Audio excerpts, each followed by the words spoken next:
Xbox On. Welcome to Xbox On, a podcast with one host about one console, Xbox. I am said host Jesse DeRosa, and on today's episode, we'll be talking about the latest Xbox news for the week of January 11th, 2024, including Xbox is holding a developer direct next week that will show us their biggest games for 2024. A new rumor suggests that Xbox is bringing a notable previous exclusive title to other platforms soon. A new Xbox toaster is available for all you guys that need to make your toast look like Xbox, and more.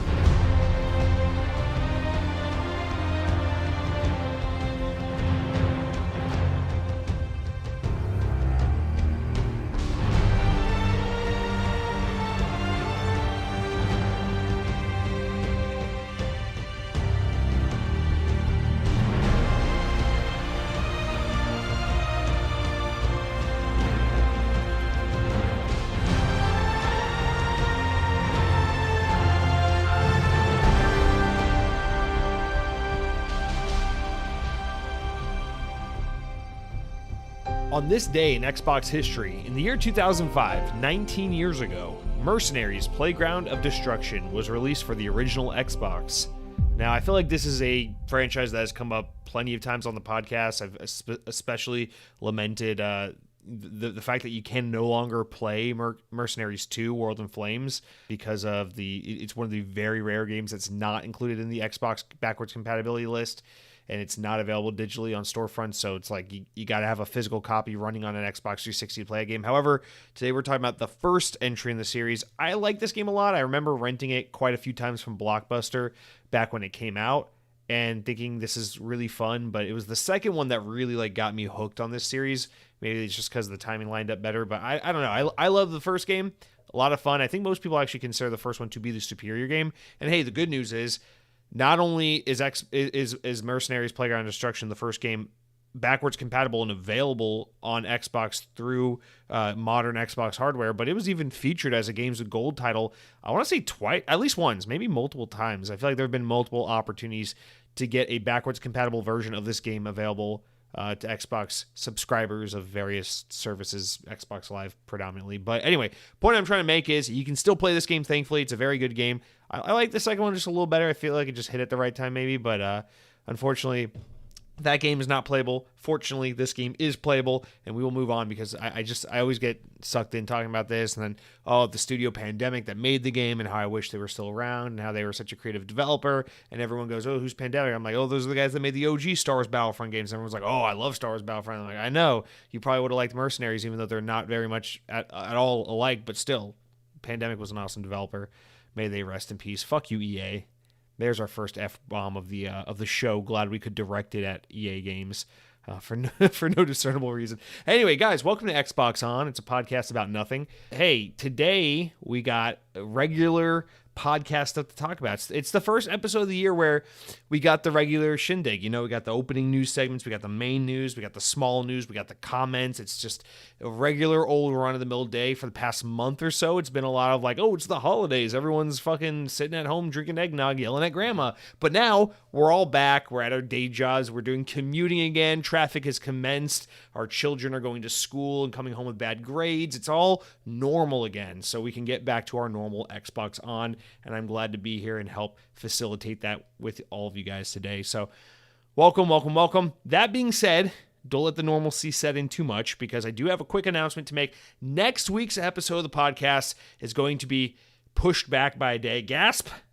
Now, I assume, unless you live under an Xbox rock, 99% of you know exactly why we're pushing back next week's episode, because I always upload my podcast on a Thursday, and Xbox likes to be fucking cute and do their little developer directs on Thursdays, even though they do their summer showcases always on Sundays, which is so accommodating. But anyway, yeah, if you didn't know, Xbox revealed a big developer direct, which we're going to be talking about all in the news today. It's going to be our main topic of discussion. So we'll get into that stuff in a little bit. But I just want to say at the top of the show, because of that happening on a Thursday, I won't be able to record the podcast till after work on Thursday. I'll have to gather all my notes, rewatch the whole direct, get my thoughts together, probably go on and on about how Indiana Jones looks like a game I'm excited to play, and then I'll record it, and then Friday morning it will go up. So still same thing, 9 a.m. Eastern time, but on Friday instead of Thursday. Let's see, let me look at a calendar. That is the 19th, not the 18th. So please understand.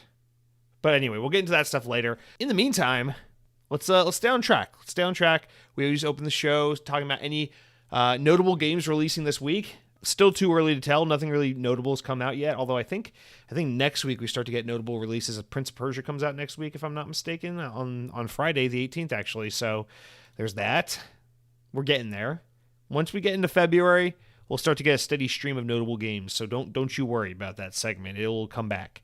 As for corrections, before we get into our mildly amusing stories, guys, I want to read one from Tim R, who wrote in and says, Ben Affleck? ?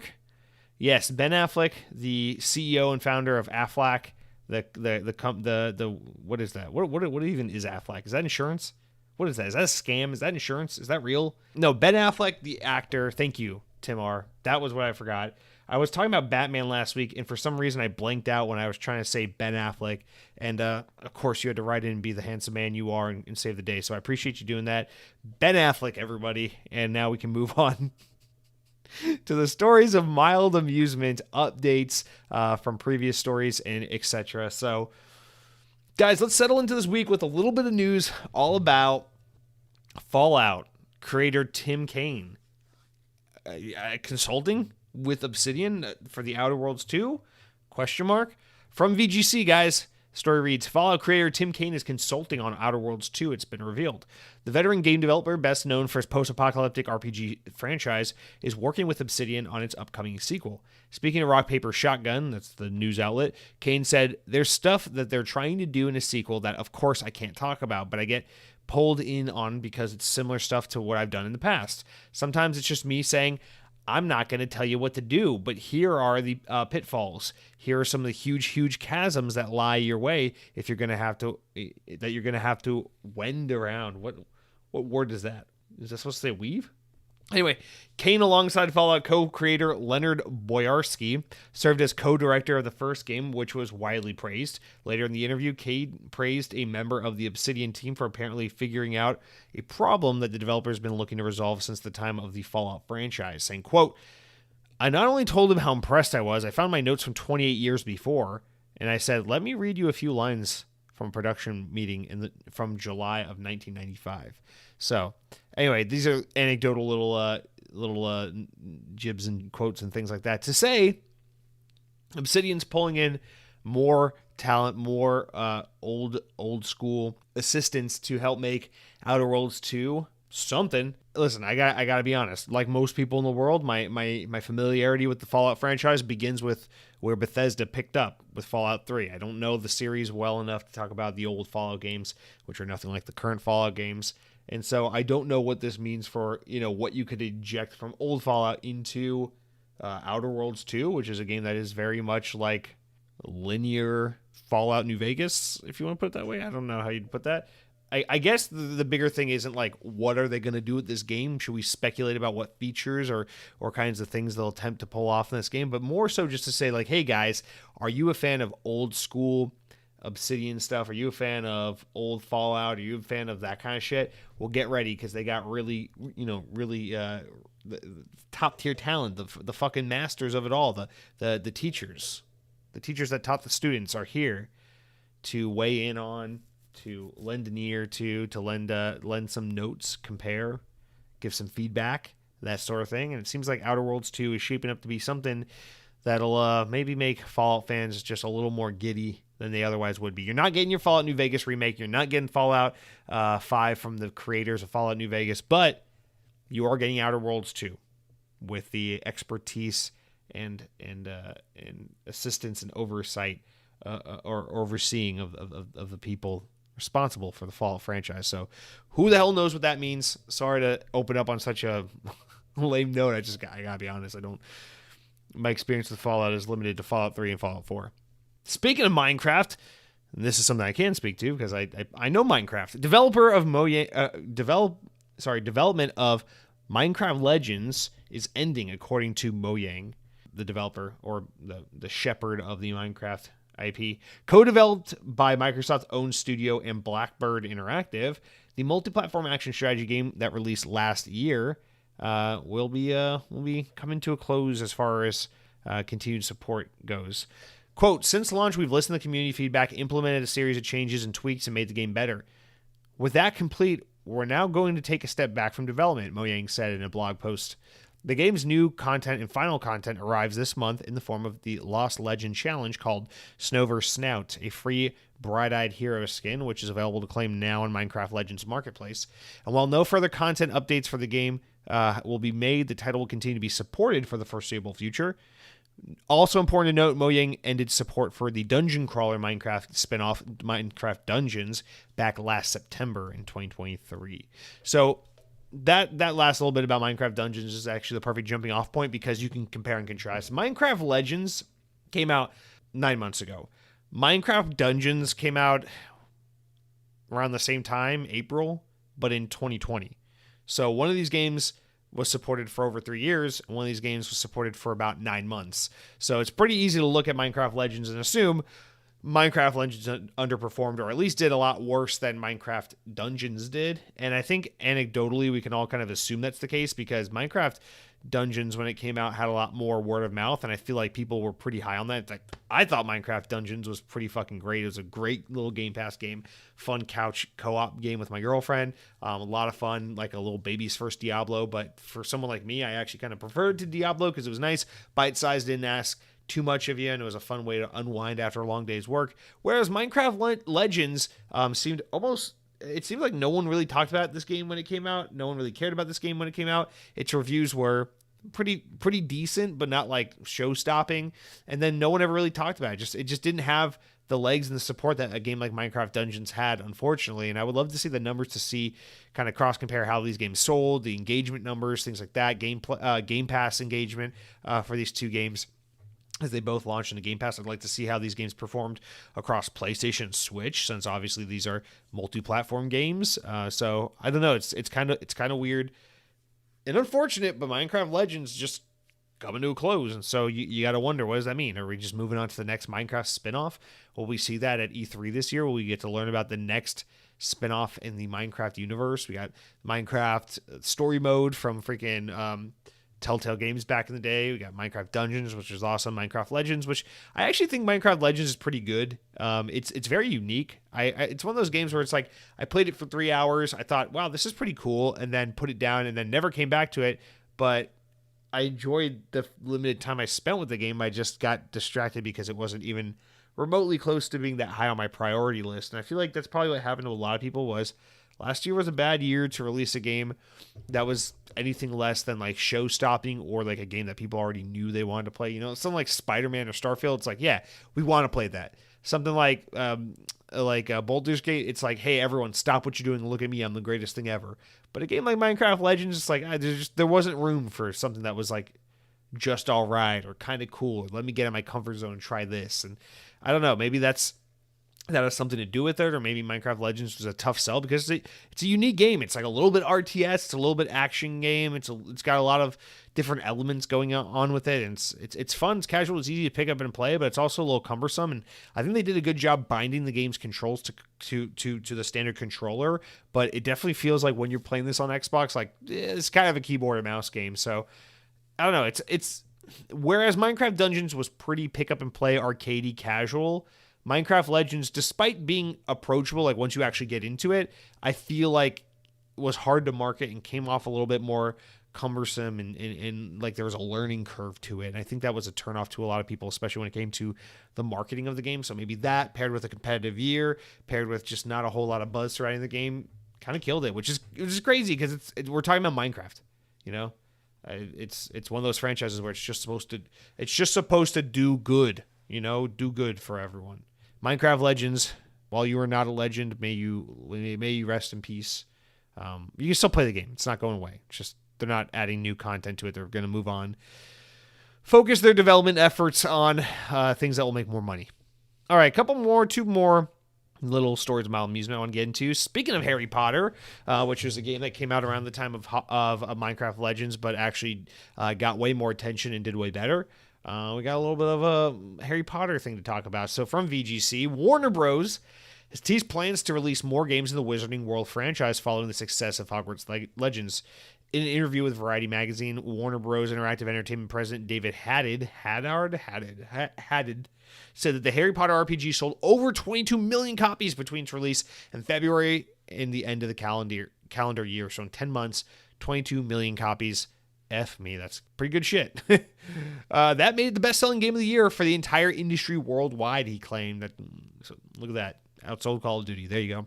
Warner Bros. Plans to follow up on the success with Harry Potter Quidditch Champions, which was revealed last April, and a series of other things that are currently unannounced but will, quote, let the fans be part of the world and the stories and the characters in deeper ways, had it said. Harry Potter Quidditch Champions, which is currently in beta, is billed as a fast-paced competitive multiplayer game featuring, not racing game, but multiplayer game featuring the world's most iconic magical sport. It's also coming to PC consoles and will release at some point that's yet to be determined. Quote, we don't have any particular announcements on exactly what and when the Quidditch game is, or when we'll see and what it is, but it's going to come to market, and we are working to get the design in a way that will delight fans. So, update on the Quidditch game. It's real. It's happening. It's coming. No surprise there. Another update that's maybe not surprising, but just hasn't really been talked about yet. They're doing more Harry Potter shit. I think the response to this, the quick and easy and honest response, no shit. 22 million copies. Best-selling game of the year. You'd be fucking stupid not to make another Harry Potter game. Couple things about this. Couple little takeaways. One, my heart breaks because even though I'm so happy that somehow, by the grace of God, the guys behind my beloved Cars movie franchise and Disney Infinity and Toy Story video games, Avalanche, went from being a defunct studio that Disney fucked over and shut down because Bob Iger is too busy going onto his yacht, sailing away to Epstein's Island and digging up photos of Donald Trump at an embarrassing 1993 Christmas party. I don't even know what I just said. But they went from being a defunct studio at the hands of Disney's merciless bureaucracy and ended up being revitalized, brought back from the dead, put on a Harry Potter game of all things, and created a game that delighted 22 million fucking people last year and became the best-selling game of the year. Dude, if you told me in 2016, let me get more specific. In May of 2016, yes, I remember the fucking month. In May of 2016, when Bob Iger pulled the plug on Disney Infinity, ripped my heart straight out of my chest, if you had told me, don't worry, buddy, Avalanche will be back, and they'll create a game that will outsell Call of Duty and be like everyone's like game of the year, not game of the year in terms of like, oh, it's the most genre-defining game, but like a game that delights just a mass number of people, like one of the most notable games to release the year it comes out, I would be like, you're stupid and dumb, and I'm going to go cry in my bed surrounded by all my Toy Story action figures, and that's what I would do. But, in fact, I would have been the dumb one because what actually happened was the hypothetical thing where Avalanche is back, they're here, and unfortunately this means they are stuck on Harry Potter bitch duty for the rest of eternity. If you're one of those people that goes, oh, it's just too bad that Insomniac's stuck on Spider-Man and X-Men and Marvel, and they're never going to make another unique thing. They're just going to keep making Marvel games. Bitch, imagine how I feel.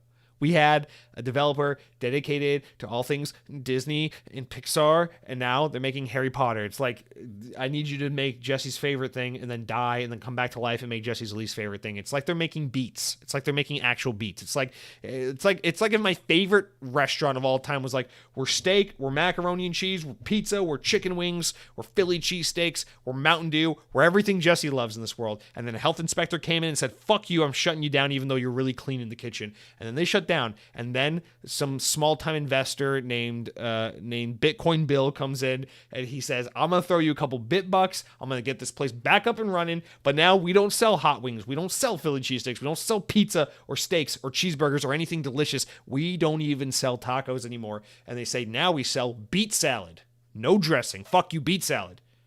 And our drink menu includes sparkling, non-flavored soda water. And then I would cry. And people would come in and they get their fucking beet salad and they get their LaCroix and they'd sit there and they drink and they eat and they'd be happy. And maybe it's the best restaurant of all time. Maybe Gordon Ramsay goes, I can't compete with these guys, and he puts himself out of business. But I'm here and I'm sad because my Philly cheesesteak pizza, Chinese takeout, taco restaurant got turned into a beet restaurant. And That's how I feel about my boys over at Avalanche, man. They make the fucking Harry Potter games. But that's good news for most people. I know I'm weird. I don't like Harry Potter. Most people do. So good for most people, because you're going to get more Harry Potter. And I'm sure Avalanche will be one of the many teams that will bring you more Harry Potter, because I'd be fucking shocked if they said after the success of Hogwarts Legacy, yeah, we're only going to have one developer ever work on Harry Potter. No. In fact, we know the Quidditch game is being worked on by a different studio. So we can assume couple different teams are probably going to try their hand at this dirty wizarding world. Not only that, but we do have to keep an eye out, because for some fucking reason, Warner Bros. Is all hell-bent, as they talked about recently. Was that an earnings call, or I don't remember what it was, but they were talking about how they want to lean further into multiplayer games instead of single-player content, which is just so silly, because Hogwarts Legacy was like the thing that kind of is like their biggest game since Batman Arkham. It's a single player game, just like Batman Arkham was, and all their multiplayer efforts have bombed and failed in recent years. Not sales wise, but in terms of just like becoming something important, long standing. So the fact that they want to lean into that more is just silly, because I don't know. We're gonna get our Harry Potter multiplayer game. That's what I'm getting at. Quidditch is just one of them. But if you're gonna go this route, dude, I gotta say, man, if you want to do Harry Potter in a multiplayer world, it's so fucking obvious what you need to do. It needs to be an MMO, but it needs to be like, it needs to be an MMO, but with the biggest BUTT ever, because most Harry Potter's fans aren't really like hardcore gamers. And I don't mean that as a slight. I'm just trying to speak honestly. It needs to be like a very approachable, chill, casual, open world game. It needs to like, what if an MMO, but it was like Animal Crossing levels of chill. I'm not saying what about a Harry Potter game where you pay animals to let you live on the land and pull weeds out of your garden. I'm not saying that. I'm saying, what if you could take the zen, chill, fun, do whatever the fuck you want of a game like Animal Crossing and put it in an open, interactive, living, breathing multiplayer world, like what Hogwarts Legacy would be if it was a massively multiplayer online game. I feel like if you can take that shit, put it all together, because I feel like there's a bleed over between like Harry Potter fans and then like the people that play video games, but only if it's called The Sims or Mario Kart, and you like kind of shake it all up and put it in a box and say it's an MMORPG. I feel like there's a market there. I feel like there's a really popular game to be made there. So I think they should explore that avenue. But anyway, maybe what they'll do is like Suicide Squad, Kill the Justice League, and they'll make a game where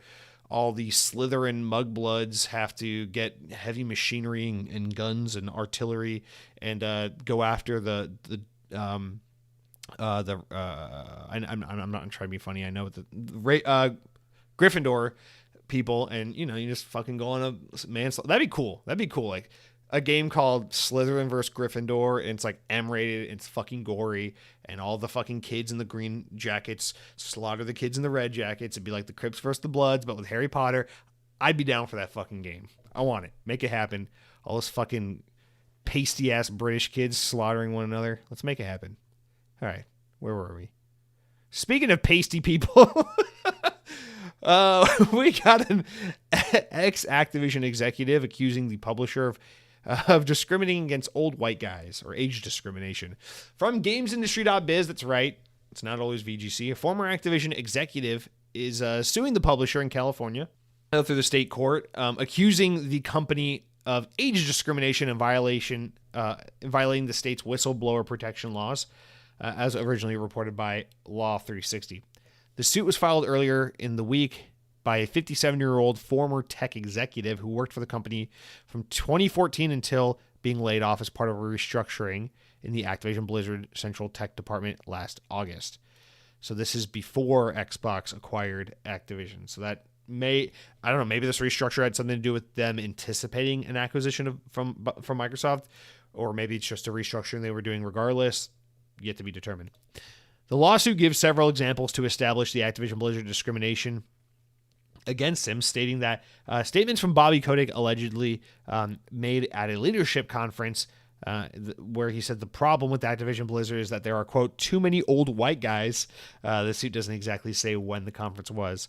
It says that a pair of white executives left the company shortly afterwards, saying in their departures, or that their departures were, quote, based, at least in part, on Kotick's ageist remarks.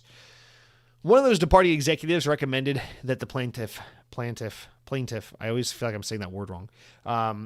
As his replacement. The suit says, but he was passed over in favor of a younger, non-white employee who then became his manager. The suit accuses the manager of creating a hostile work environment and criticizing his work, in such as merit-based salary increases for the year was the lowest he received during his tenure at the company.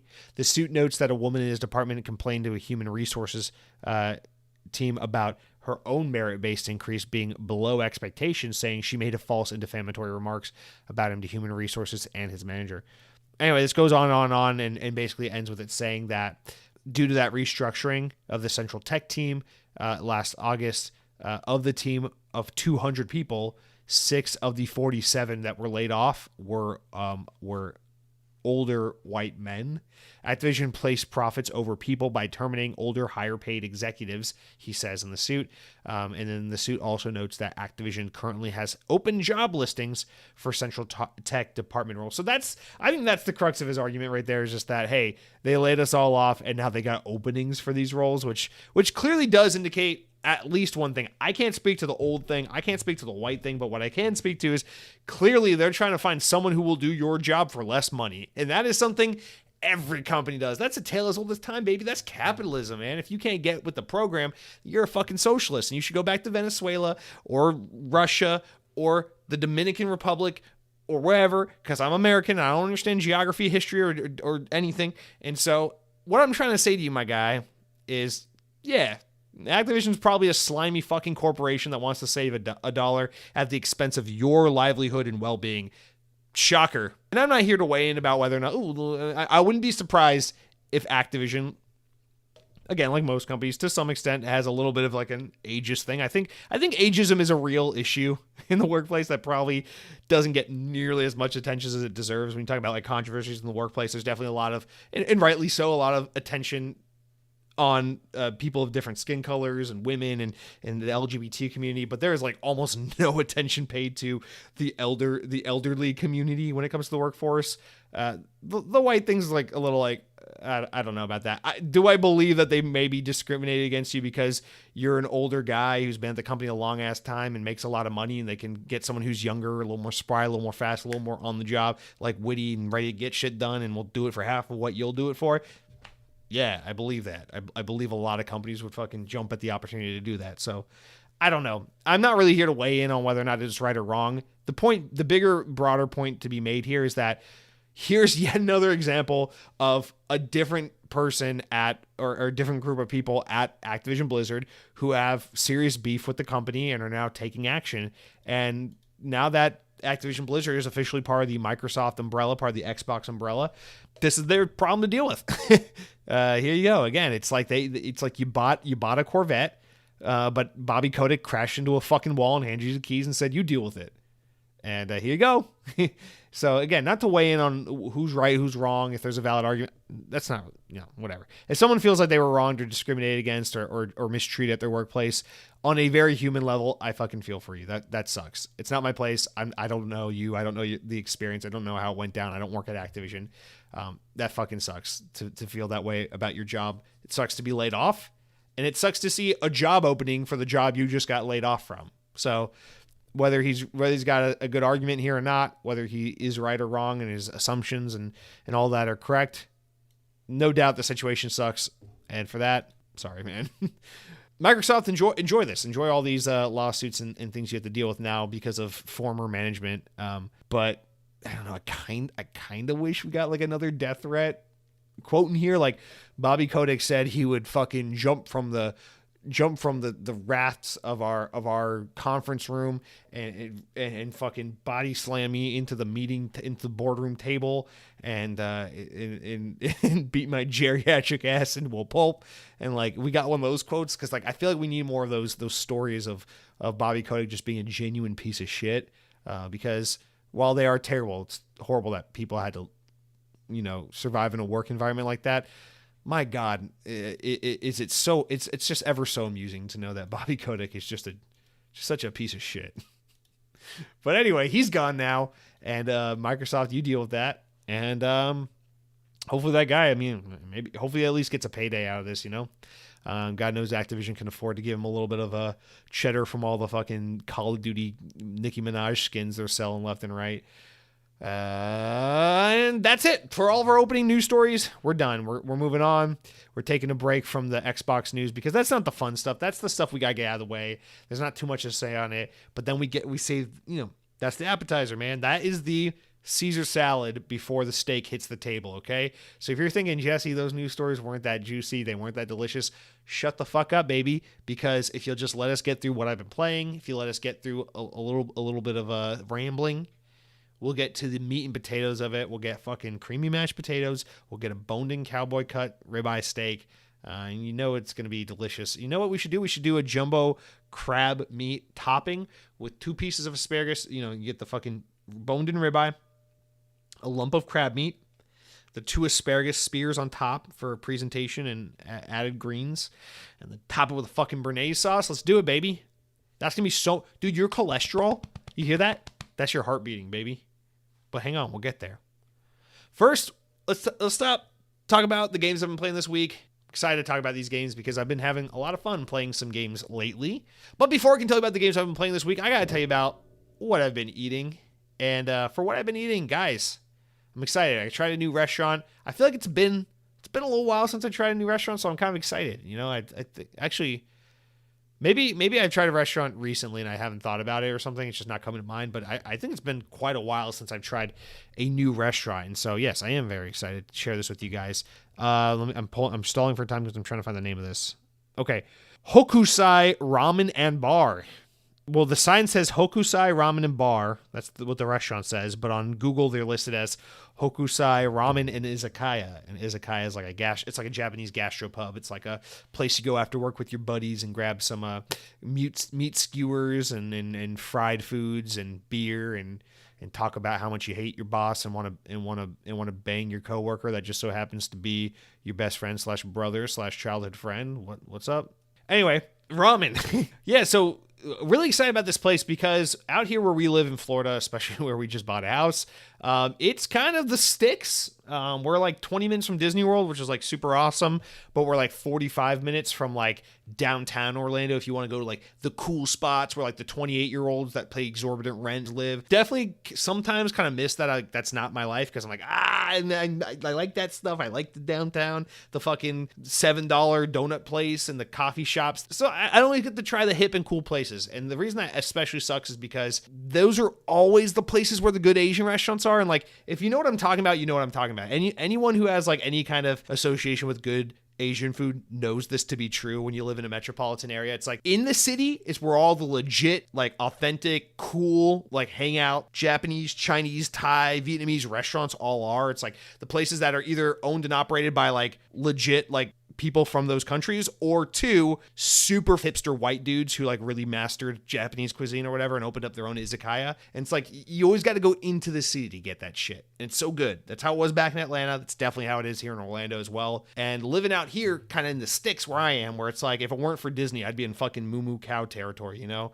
But thankfully we got the most magical place on earth down the road. But outside of that, I'm in the suburbs, baby. And when you're in the suburbs and you want to get Japanese food or Chinese food or Thai food, you're relegated to like the cheap American knockoff stuff. So like Chinese takeout, if you want Chinese food, that's your only fucking option. Don't get me wrong, I love Chinese takeout, but sometimes you want like actual Chinese food. You want to go to like a legit dim sum restaurant or something like that, or you want to get, you know, like something good, something a little more real, I guess is what I'm trying to say. You're not always in the mood for Papa John's. Sometimes you want to go to the real pizza place. And that's kind of how it is out here with, you know, when you're in the suburbs and you want Japanese food, it's like, oh, here's like a place where you can get fucking California rolls and hibachi. It's like, okay, well, that's just like American food. That's not like really Japanese food. And again, time and place for that.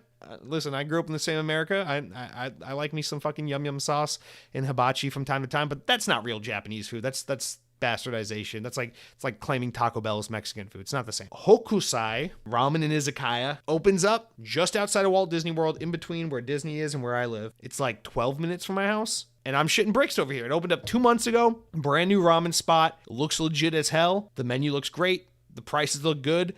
I love that it does that thing a lot of new Asian restaurants do, which I'm so fucking grateful for, where I don't have to interact with a server and I can just go up to a kiosk and type in my order, and then someone will ring a bell and be like, order 47, and I just go grab my food. I don't have to interact with a human. It's so awesome. And I've been looking forward to trying this place out. So this past Saturday, we go there, we hop in, we check it out. They do the thing. We order a couple bowls of ramen. We both tried the tonkatsu ramen because it's kind of like, it's like your classic ramen. You got, I got it spicy. She got it with the black garlic in there. Black garlic was way better. And then we got a bowl of the chashu, which is the rice bowl with the egg and the freaking braised pork meat. And then we got a couple of milk teas. I got taro milk, and she got some jasmine milk. So it was pretty good. It was like, okay, we got like a full thing here. Looks like really yummy and everything. Their menu's awesome. They got takoyaki. They got agadashi tofu. So they got like all the fucking pub food, the comfort food. You can get like soft shell crab wrapped in a bao bun, which is kind of like a fun little unique thing they got going on there. And I'm really looking forward to this place. I'm praying to God. I'm like, please, for God. It would be too good to be true if I just moved into a house that is 12 minutes away from like a legitimately good ramen that is like decently priced, close to home, delicious, somewhat legitimate. Like that would be amazing. And so we sit there, we try it, and the food was like 7 out of 10. Like just it was good. It was like, I will definitely be back. I will eat here again. For the convenience, the location alone, this is a really good deal. But if I lived downtown where all like all the cool restaurants were, where all the hipsters live, where all the people that walk to places and don't have to drive, if I lived like that, although no one in Orlando does that, everyone drives everywhere here. Anyway, but if I lived like downtown like the cool kids, I would probably not pick this place as like a first pick. It's not that good, but it's good. It's good for, I can't believe we're in the suburbs and there's this place. I guess that's the perk of sometimes being close to Disney, is you get some of these restaurants and they're like, let's try to build a location out here by Disney in case some tourist is staying off-site and has a hankering for some ramen. So shout out to you, Hokusai Ramen in Izakaya. You're new, you're clean, your menu is fun, your prices are good. They're good, they're not great, but they're good. And I love that I can order from a kiosk and not interact with an employee. And it's good. I'll come back. I will definitely come back. This place is good. I love ramen. I've been having a ramen hankering for a very long time, and it was good to get. Last thing I'll say, shout out to these guys. They do the egg right. It is, again, so hard to find. The ramen restaurants that do the egg right, people will just put a fucking hard-boiled egg in a bowl of hot water and be like, it's ramen. It's like, you motherfucker. That's not how you do it. You got to do the Ajitsuke style, There's a little, my Sonic the Hedgehog fandom is showing a little bit. You get the soft-boiled egg. You marinate it in soy first, okay? So the egg should look brown as fuck on the outside instead of white because it's been soy marinated. Adds a lot of flavor. Soft boil it so that egg yolk is creamy as fuck when you open it up, and you can mix that in with the ramen, and then you get like the hard, or not the hard, but the soft boiled egg white, and then the creamy yolk that mixes in with the broth and makes it even fattier, even richer, even more delicious. They did it right. Most ramen places, they'll just give you a fucking burnt egg, and that sucks. But this place, they did it right. And I'm a fan. So Hokusai Ramen, thank you for existing. Thank you for making my suburban living just a little more bearable. And that's it for what I've been eating. It's exciting. It's fun. So if you're in the old, hey, if you're on vacation and you're going to Walt Disney World or something, if you're going to like Universal or something, you're too close to better restaurants at that point. Just go to proper Orlando and get better ramen. But if you're over at Disney World, like you're staying at a Disney hotel, or you're staying at one of those hotels just outside of Disney World and you're on vacation, I mean, someone listening to this podcast at some point's got to be going to Disney World. I mean, people go there by the millions every year, okay? Hokusai Ramen in Izakaya. It's off the 192, the West Earl of Bronson, Memorial Highway. Very good shit. Give it a try. And if you don't like it, tell them the Xbox 2 guys sent you, not me. I didn't do it. All right, let's move on to what I've been playing, because when I'm not eating ramen, I'm playing video games. Just like the kids in the anime you watch. Batman Arkham City. So last week we talked about Arkham Asylum. I finally played it after 8.6 trillion years of it being accessible to me. And now I'm playing Batman Arkham City. And I gotta say, Batman Arkham City, at first, I was having a very similar experience to it that I had with Arkham Asylum. Arkham Asylum I actually started playing a year ago. Got about 45 minutes into the game and was like, this game has a really impressive opening. Very cinematic opening, which I appreciate. I like that stuff, but it's not keeping me, because the opening gameplay moments of Arkham Asylum are very much like, you're a detective. Use your detective skills. Walk around. It's slow. What happened here? And I hate that. But then once you get into Arkham Asylum, it's like, oh man, the gameplay loop is good. It's like It's like, go here, fight some guys, go there, zip line, use your fucking bat hook. It's awesome. Run around, be badass, be Batman. And you get addicted to it after a while. So I had to come back to Batman Arkham Asylum after like 10 months of not playing it, force myself to play a little more. I got hooked. Batman Arkham City, I had like a very truncated, like a replica of that exact same experience where like I started the game like the day after I beat Arkham Asylum and immediately had the same thing where I was like, I really dig this opening. It's a little cinematic. It's pretty cool. It's like, I like what they're doing here, where they're going with the story. It's open world now. That's pretty fucking cool. 45 minutes in, I was like, I don't like this. Joker shot a bullet through a building. Now I'm like scanning the environment to try and figure out the trajectory of the bullet to figure out which rooftop it came from. I'm like, do I look like fucking Neil deGrasse Tyson here? I don't want to be fucking figuring out bullet angles. So I fell off the game for like 3 or 4 days. Forced myself to come back because I'm like, no, you're going to play this game. Forced myself to come back. And now I'm about 75% done with the game. I'm probably in the last quarter of the game. Loving it. Absolutely loving it. The game's great. It's a lot more like Batman Arkham Asylum than I was expecting.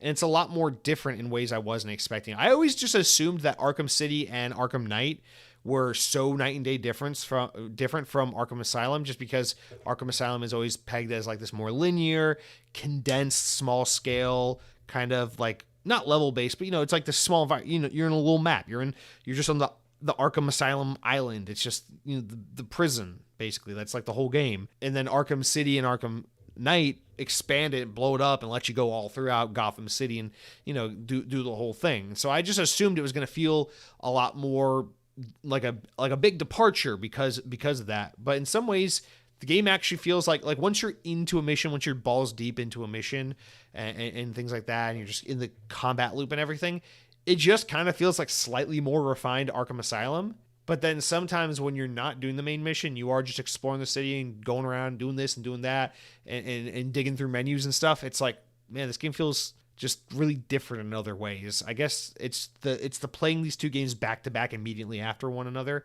that kind of makes this stand out a little more. But I don't know. It's like I thought I would have a more definitive feel as to like which one I preferred, because I'd be like, oh, I like the open world nature of the sequel, or I prefer the more solitary, refined or confined version of the first game. But I don't really have that feeling. Like, I'm kind of tossed up about which one I enjoy more. I feel like they're both really good. I actually might like Arkham Asylum a little bit more, which I'm kind of surprised because I just assumed I'd like Arkham City more. But I haven't beat Arkham City yet, so it's just maybe too soon to tell. But I don't know. Batman Arkham City is kind of weird because I feel like it easily allows you to just ignore all the side content, but the side content in a lot of cases is almost just as like important to the story as not important to the story, but like, I don't know. The first game makes it a point to make sure every villain is included throughout the game. And because it's just like kind of more traditional linear game, you have to encounter every villain that's in the game and do all that stuff throughout your playthrough of Batman Arkham Asylum. But in Arkham City, it's like, here are the bad guys, whatever. It's a fucking 12, 13-year-old game at this point. I'm not spoiling the ending or anything, but it's like, like in Arkham City, it's like, okay, Mr. Freeze, Penguin, Joker, these are primary bad guys. You will encounter these guys in the Golden Path through the main quest line of this game.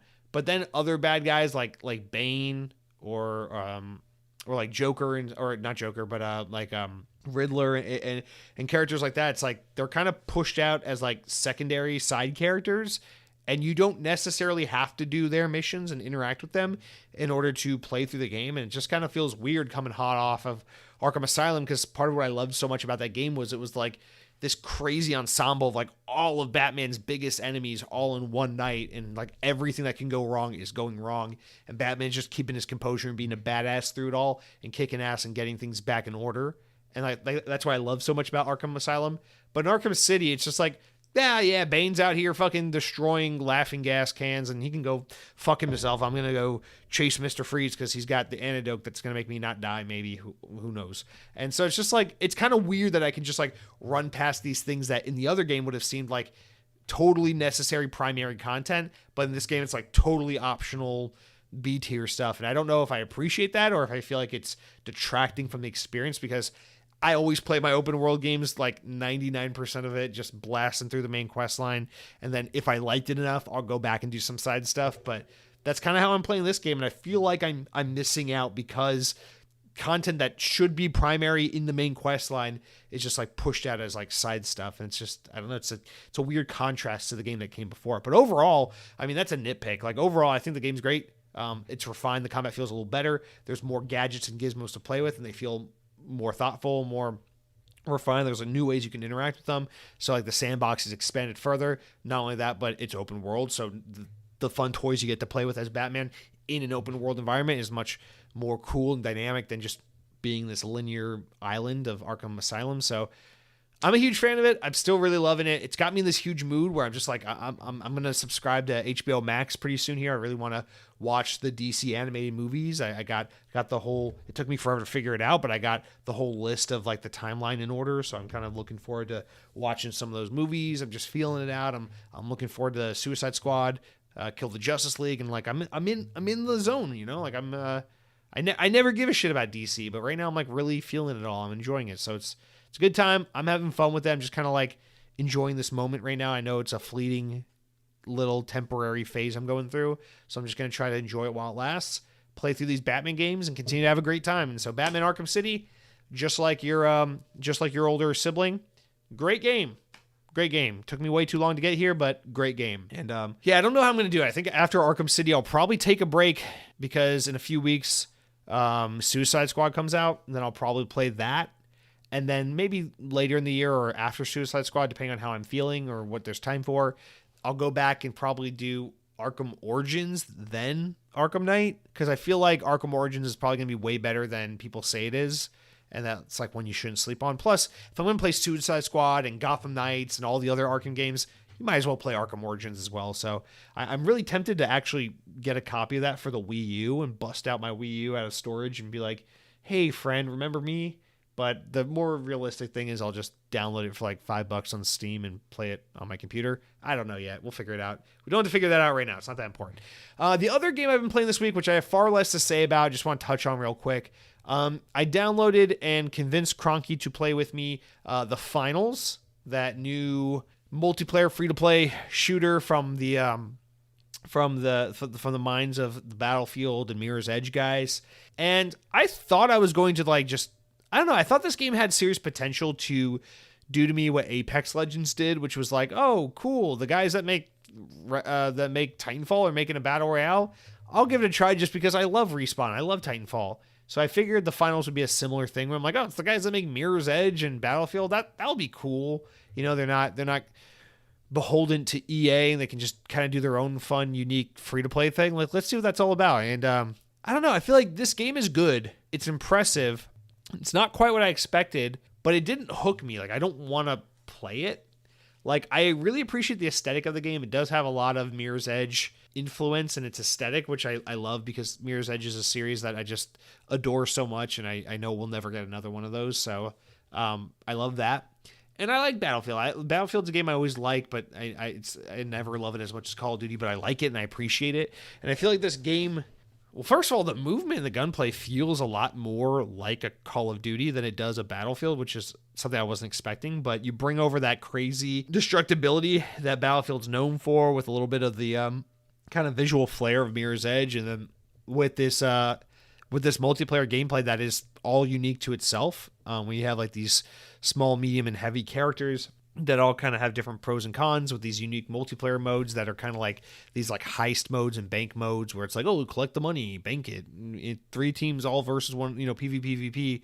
And it's cool. Like in theory, like it sounds kind of like an overwhelming, unique new multiplayer thing, but when you're playing the game, it's like kind of straightforward, easy to pick up and play, and it feels familiar. Like it has some Battlefield sensibility while feeling kind of COD-like. Cronky says it reminds him of that Ubisoft Battle Royale that came and went, which I forget the name of. What was it called? Doesn't matter. Don't care. It was here for like a couple days, and then it was here for like a few seasons, and then it went away. I don't know why I'm forgetting the name of it, but anyway, yeah, it's fun. It's like we played like 3 or 4 matches, and I was like, this is good.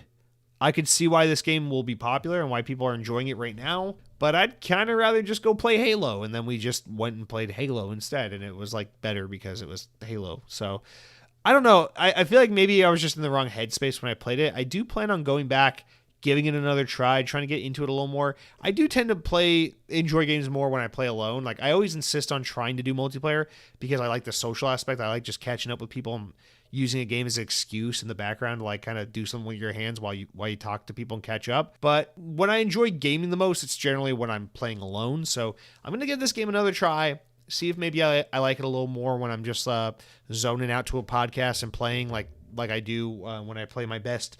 When I have my best multiplayer gaming time, it's always when I'm just zonked out playing a fucking podcast in the background and doing Call of Duty. So I'm going to try the finals that way, see if it works for me a little more. But like my initial takeaway is like it didn't leave a pretty big impression on me.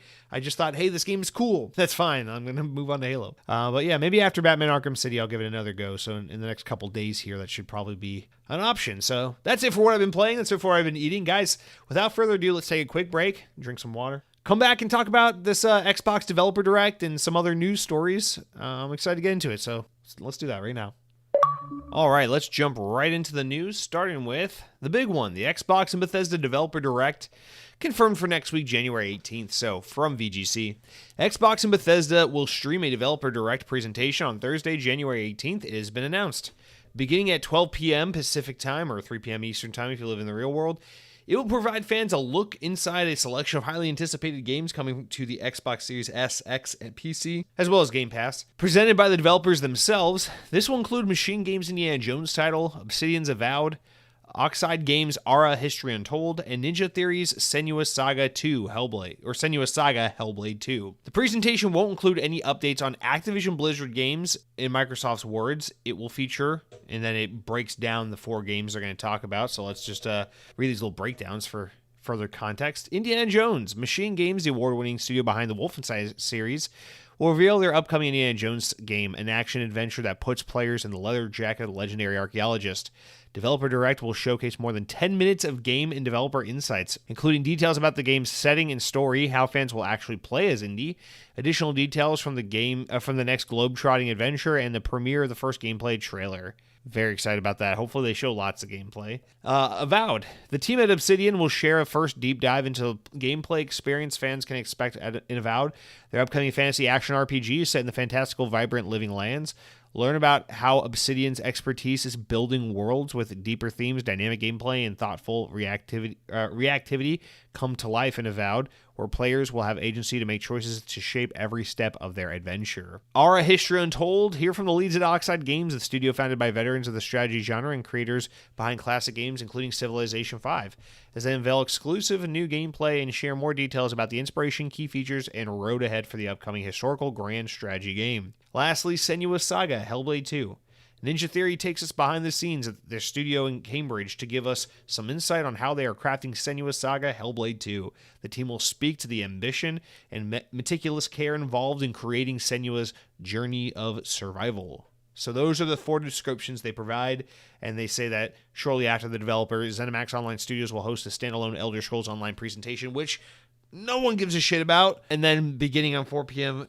Eastern Time, they'll reveal the next major chapter, including the Zone storyline and more coming this year for whatever is happening next in Elder Scrolls Online. Good for them. All right, this is huge. So this kind of, there's so many ways we can go with this. First thing, this confirms a pattern, right? Last year, the Developer Direct, which was right around this very week, last year, where we got Hi-Fi Rush, surprise drop, went over Forza Motorsport, talked about, what else did they talk about? Redfall, and then they said we'll talk about Starfield later. So yeah, I mean, it was awesome. So this year we get, Minecraft Legends was the other game they talked about, right? Yeah, so this game, this year, even more exciting. We got Hellblade 2, Avowed, and Indiana Jones. No doubt all 3 of those are like super hype games. And then Ara History Untold. With all due respect, I just got to be honest, I don't care about games like this at all. This is a second-party game that they have. It's a Game Pass game, but it's only on PC. It's not a console game. Maybe it'll come to console later, but for now it is a PC game. These historical grand strategy games, while I've never tried one, I know people love Civ 5 and Civ 6. There's 6, right? It's like 4, 5, and 6 were like the 3 bigger ones. I don't know. But like I remember these games being quite popular. People really love them. I've never played these games. They're so eye roll boring to me, and It comes from an ignorant standpoint because I've never played them, but I don't have anything to say about that game. So unfortunately, I am going to have to leave out any further discussion about Aura. And maybe next week when we see it at the Direct, it'll change my mind and I'll be like, hey, this game actually looks awesome. I'm excited for it. But for now, just, in the spirit of being honest and not bullshitting you and wasting your time, let's talk about the other 3 games because I'm way more excited about that. So this is a huge deal. Indiana Jones, I don't know why I was so hell-bent on they'll show it at the summer showcase. We'll get a reveal trailer, see some gameplay, and then they'll give it a vague 2026 date or something like that. I just wasn't expecting them to be able to talk about this game, not only show it right now in January, but also to be bullish enough to include it in a developer direct where you're going to give 10 minutes to the developer to be like, hey, here's the game. Here's what it is in nitty gritty detail. Here's the gameplay trailer. You can assume there's probably going to be some additional gameplay footage in the background while the developers are talking and going over things. So this is going to be a deep dive on a game that we have never seen in action. So this is super exciting. With Hellblade 2 and Avowed, at least those are games we've seen the gameplay of. We've gotten multiple trailers for. We know they're coming this year. Indiana Jones, that wasn't my expectation that Indiana Jones was coming out this year. I thought this was best case scenario a 2025 game. So they're pushing for this year. Avowed, Hellblade 2, Indiana Jones, Black Ops Gulf War. Sorry, Aura, I don't care about you. What the fuck, bro? 2024 is a good year for Xbox. So I'm really excited to see Indiana Jones. I think this is by far my most excited game for a couple of reasons. One, because Machine Games is one of my favorite developers. I just have so much respect for those guys. They have won all the goodwill a team could win with me with their Wolfenstein series. I just adore those games. I think they're just phenomenal and that this team is so incredibly gifted and talented. And everything about Indiana Jones thematically seems like it's within their wheelhouse while also in practicality seeming like nothing that they've done before. And I'm really excited to see what their take is on this because, their Wolfenstein games are pretty over the top, crazy violent. And you assume Indiana Jones is pretty PG to PG-13. They're gonna have to tone down the violence and the mature content of what they're used to doing to make an Indiana Jones game. I'm just really excited to see how they translate the things that make them special while also trying to capture a game that truly feels like Indiana Jones, and then leaning into the things that they do that already kind of play well with Indiana Jones. They make games about fighting Nazis. Indiana Jones is about fighting Nazis. In 2 very different ways, that is true, but hopefully this is a match made in heaven. I'm just really curious to see what this game is, and also this could be such a huge game for Xbox. I know it's not. Indiana Jones does not have the IP strength of Spider-Man, doesn't have the IP strength of a Star Wars or something like that. But if we're looking at the catalog of all the Disney shit that everyone's trying to get their hands on, it's like Indiana Jones. It's not a bad place to be. If you got Indiana Jones, you got a pretty good game there. You got a pretty good IP in your hands. And I'm just really excited to see what a Machine Games Indiana Jones game looks like. I hope this game is freaking awesome. And it's a pleasant surprise all around. Wasn't expecting to see it this soon. Wasn't expecting to see this much of it. Wasn't expecting it to be deemed a 20. Now, let me be clear. Maybe Debbie Downer. Maybe I'm just pragmatic. Say what you will. I still don't think this game is a 2024 game. I think they're going to be like, oh, it's coming out November 2024. And then in June or September, we'll get the delay announcement that's been delayed till spring 2025. I don't believe Indiana Jones is coming out this year. I do not believe it. I hope I'm wrong, but I do not believe it. Still, I'm so excited to see this game. Avowed, that's my most hyped game of the year. That's my number one game I'm looking forward to. I cannot wait to see more of this. I cannot wait to not only see more of it, but get to see the developers talk about it, because that's the thing is I hate reading the developer diary blogs where here's some words and text. I want to see gameplay matched with developer diary stuff, because that's what sold me on Starfield last year, was when Bethesda had that 30-minute deep dive in Starfield that sold me on a game that I otherwise really wasn't that interested in at all within 30 minutes. I want to see Obsidian be able to do that with Avowed, which is a game I'm already actually sold on. And I want to see them take it and amp it up and get my hype level to 11. So I'm really excited for that one. And then Hellblade 2, I'm just excited because this game is finally happening. And I'm so happy that we're going to, I'm sure at least some of these games are going to get firm release dates from this event.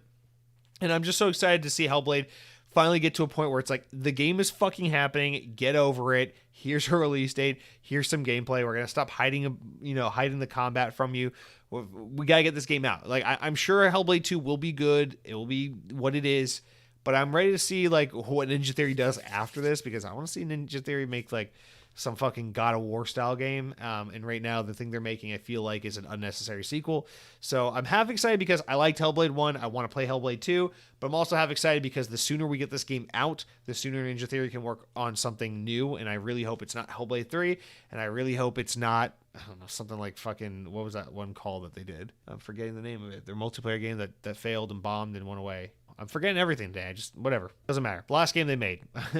But anyway, I'm very much looking forward to this Direct. Very excited about it. Now we can kind of assume that this is probably going to be a trend. Xbox is going to do this every year at mid to late January, have some kind of developer Direct and be like, hey, these are the 4 big games of our year.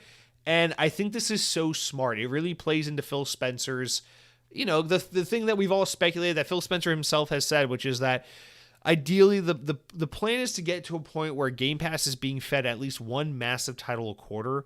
And while I don't know that our History Untold necessarily fits the bill of a game like that, the foundation is still being laid out here. The idea is still, the point is still made that what Xbox is essentially doing here is they kick off the year by being like, hey guys, yeah, new year. Last year was cool. All the hype's over. Let's start off your 2024 by saying, like, here's what we're working on this year. Here's what you can look forward to from us.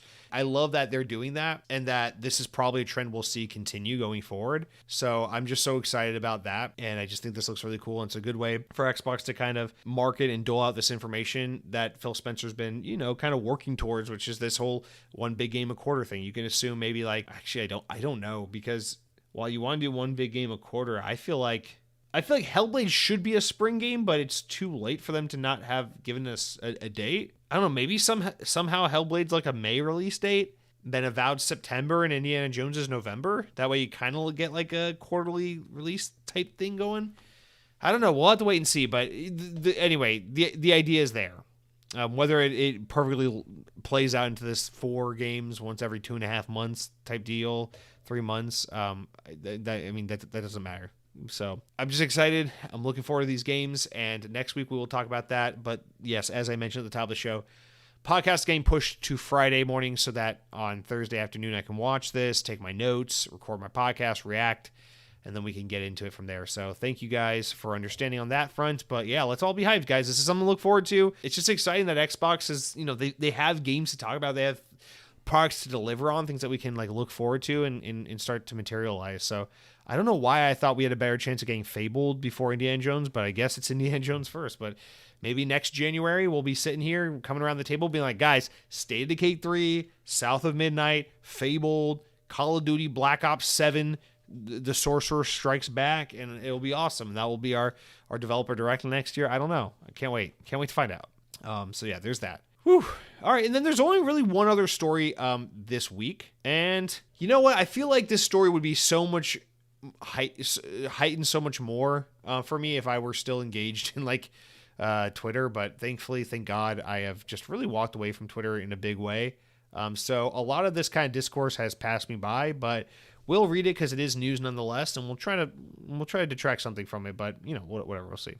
We'll try to take away something, not detract. But anyway, let's just go into it. So pulling from 2 stories, kind of stitching it all together to be coherent, from VGC, of course. Microsoft is planning on bringing one of its more acclaimed first-party games to competing platforms this year, it's been claimed. That's according to Nate the Hate podcast, a show which often breaks stories involving the games industry. The show did not name which title it allegedly is that will be coming to competing platforms, but he noted that in the game, that's a game that was in the Game of the Year conversation the year in which it was released. Quote, in the calendar year 2024, Microsoft will bring one of their more acclaimed first-party games to competitor system. The title I'm referring to was met with high critical acclaim, fans loved it, and it was in the Game of the Year conversation in the year it was released. Nate added, when the announcement comes, I think it will be met with a lot of excitement because it's a quality game. I think that this is a smart move from Microsoft from a business perspective. If you're bringing select games to multi-platform, to Switch, to PlayStation, you're doing so because you see the quality of the IP and the franchise and you want to expand its reach beyond just the Xbox. And quote, some fans on social media have speculated that the unannounced title could be Tingle Gameworks' Hi-Fi Rush, the action game that was shadow dropped last year around this time, and which received a strong critical praise. Responding to that claim, however, Giant Bomb's Jeff Grubb said that Rare's Sea of Thieves could also make the jump to Sony and Nintendo's consoles, saying, quote, Sea of Thieves, I'll say I've heard that was one that might be coming to other platforms. When I first started hearing these rumors, I was like, well, it's probably Sea of Thieves because I've heard that it could come to Switch and PlayStation. In his new industry newsletter, Game File, former Kotaku editor and Axios reporter Steven Totillo also said that Monday he'd been told by a source that Microsoft is considering bringing Sea of Thieves to PlayStation, possibly for an early 2024 release. Microsoft has dabbled in multi-platform releases for in the recent past, including ports of the Ori games for Nintendo Switch, as well as continued support for Minecraft on other platforms. Speaking back in 2019, Xbox's first-party studio boss, Matt Booty, said the platform holder would determine if it made sense to put future games on PlayStation and Switch on a per-franchise basis. He says, quote, I think the question is less binary about should it be on Switch, should it be on PlayStation. It's more about, does it make sense for this franchise in general? In other words, is it the kind of game where it would benefit from a network effect of being on a bunch of different platforms, or the game where it can be best supported by putting resources and making sure that the platform, things like xCloud and Game Pass and Xbox Live, are really leaning in to support that game? So, with all that said, there's your story. With all that said, Mike Clark 4480 writes in and says, Nate the Hate has made Twitter fun this week. I can't relate because thankfully I haven't been reading. No, I did jump on Twitter a couple times just to kind of see what the murmurings were. It was that kind of thing. It's like when you open a box, it's like when you get a pizza and you open the box and like you see the pepperoni glistening and everything looks good, the cheese is melty, and that like heat wave of the pizza wafts up to your face and you smell the pizza, and then you close the box because you're like, gotta get this bad boy in the car, drive it home, and then I can eat the pizza. You know that feeling, what I've just described? That was my experience with Twitter this week, where it was like, oh, I know there's a lot of Xbox murmurings going around. Let me see what the internet is. Open up Twitter.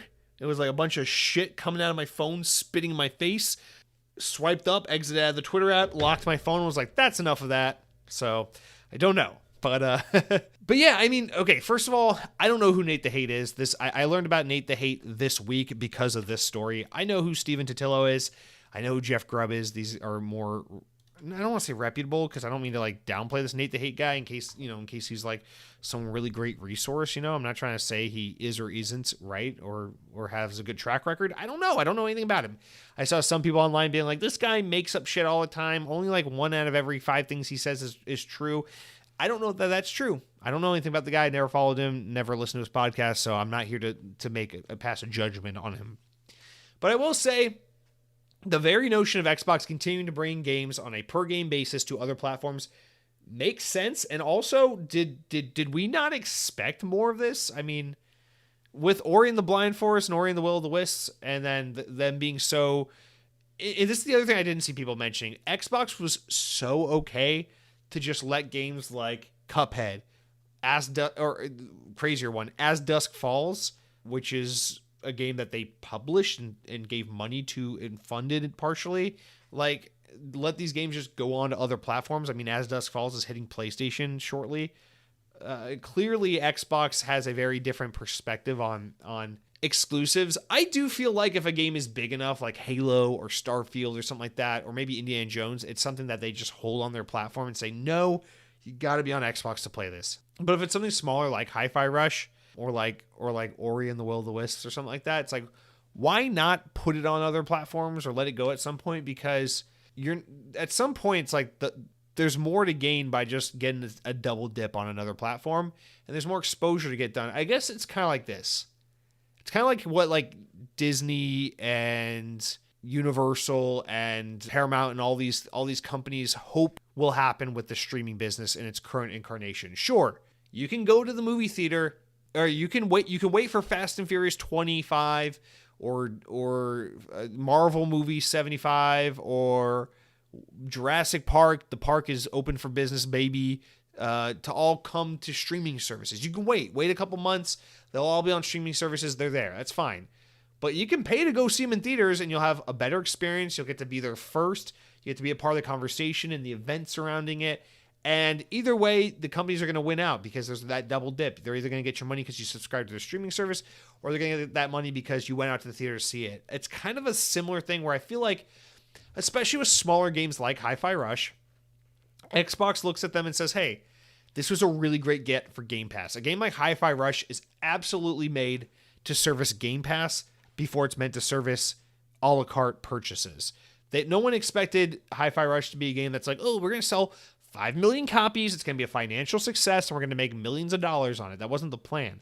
The plan was this will be a great get for Game Pass that will generate a lot of buzz. It's a great game. People will love it and play it. Current Xbox Game Pass subscribers will have something really cool to play, and it will give people who aren't subscribed to Game Pass another reason to be like, damn, maybe I should get Game Pass.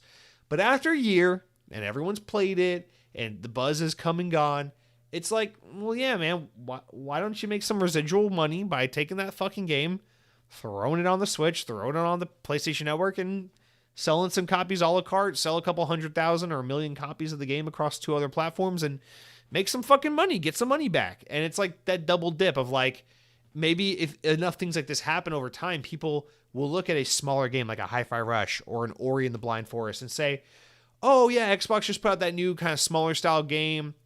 That game looks really cool. I can go subscribe to Game Pass and play it now, but they'll probably bring it to Switch or PlayStation like a year or two. It's like, yeah, it's like me with God of War Ragnarok, right? Like, I don't want to buy a PS5. I'm trying my best to not have to buy a PS5.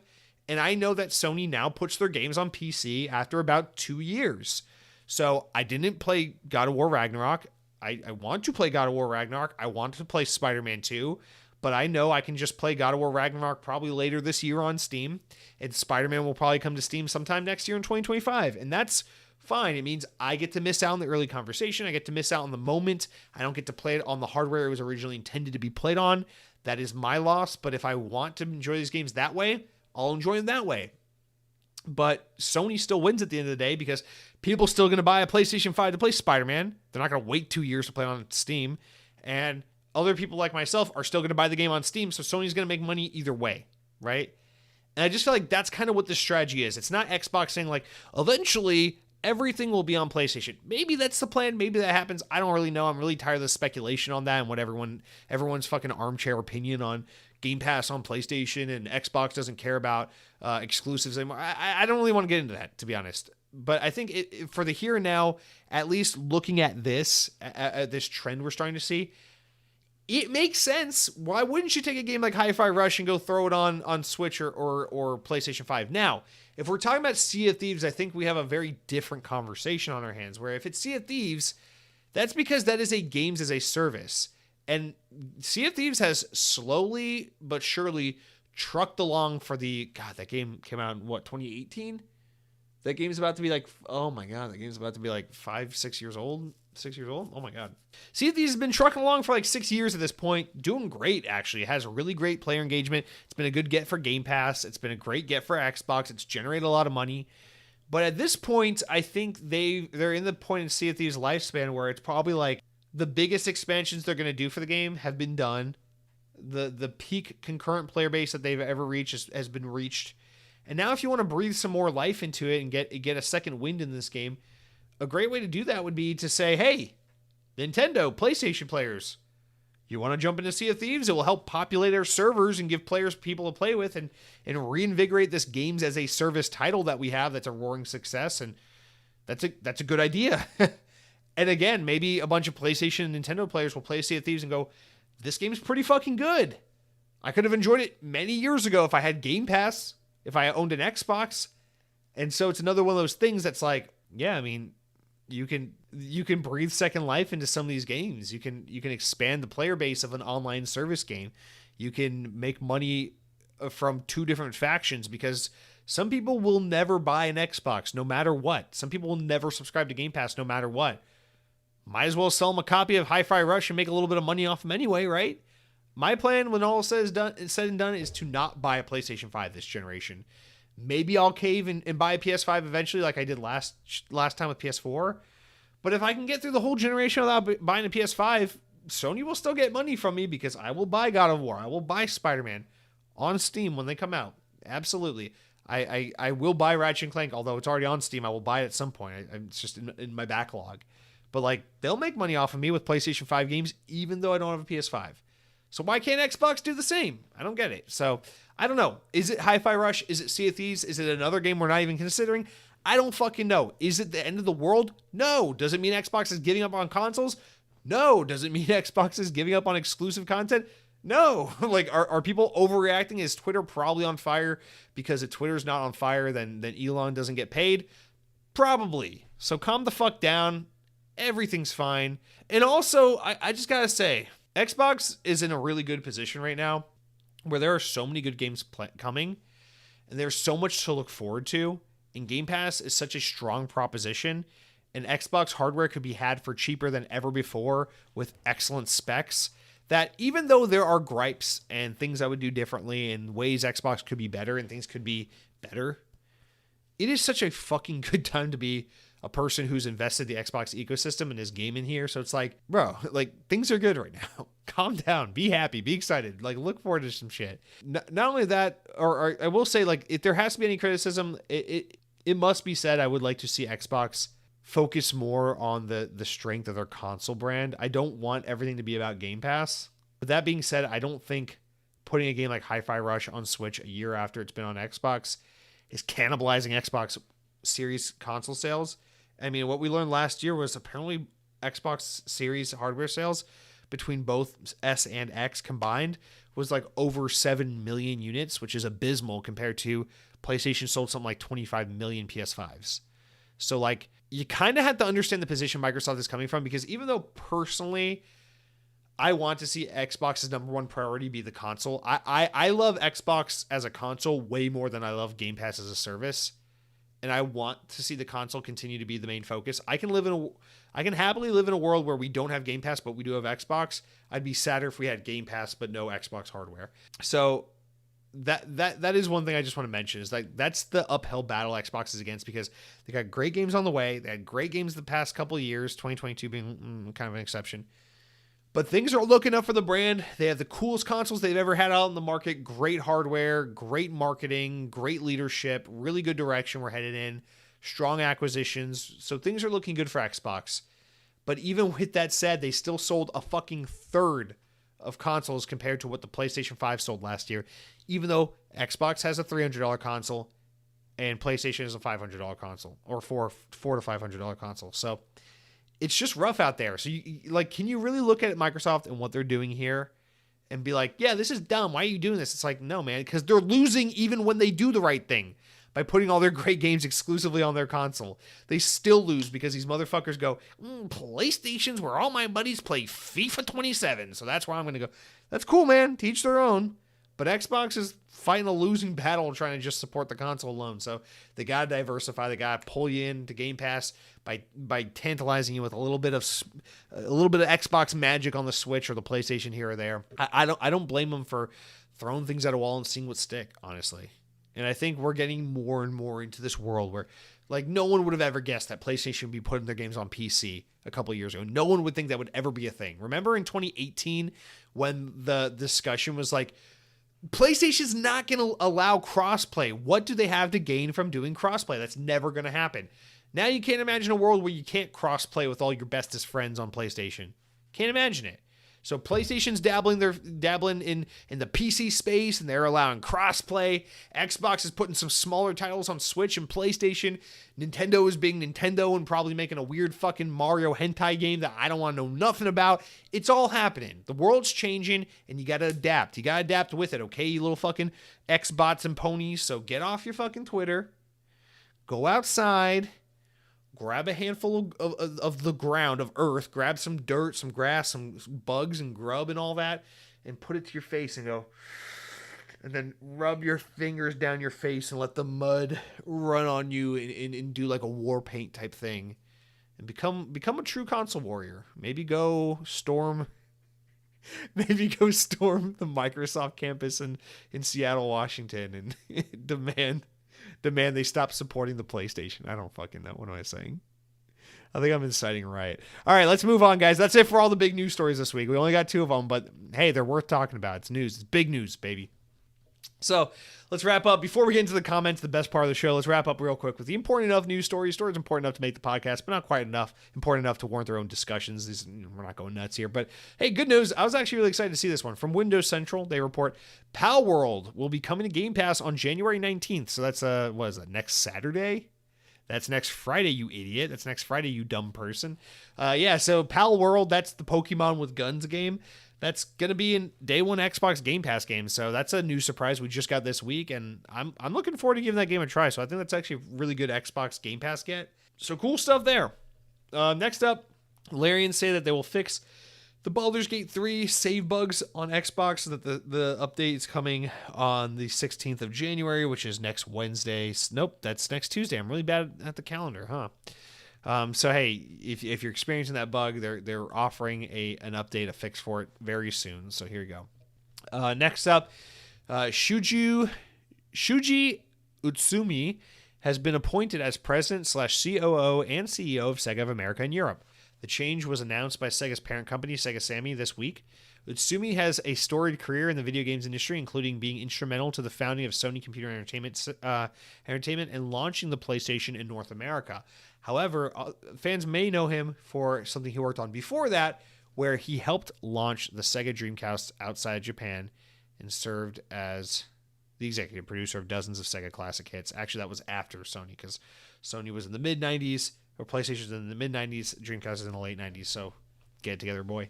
Utsumi originally departed Sega in the early 2000s, where he went on to work at Disney Interactive. Unfortunately, he was vital in bridging the gap between Disney and Square Enix, which helped establish Kingdom Hearts, which is the reason why I don't sleep well at night, because Kingdom Hearts exists. Can you believe they're making a fourth one? Anyway, next up, Twitch. Twitch is set to lay off about 500 members of its staff, according to a new report. Bloomberg says the Amazon-owned platform will reduce its workforce by 35%, which is really awful. Twitch declined to comment on the story, but the latest blow is in a difficult period where the streaming frontrunner is struggling. Last year, the company fired over 400 employees, and recently they just pulled out of South Korea and aren't even servicing that market anymore. So things are getting really rough over there for Twitch, unfortunately. Next up, Unity has announced that they intend to lay off approximately 1,800 employees, around 25% of their workforce. So that's following all the things they've been going on with since last October. They lost their CEO. They tried that new payment thing that backfired and got them in so much trouble where everyone hates them now, and people are really anti-Unity after that new pay structure they tried to implement.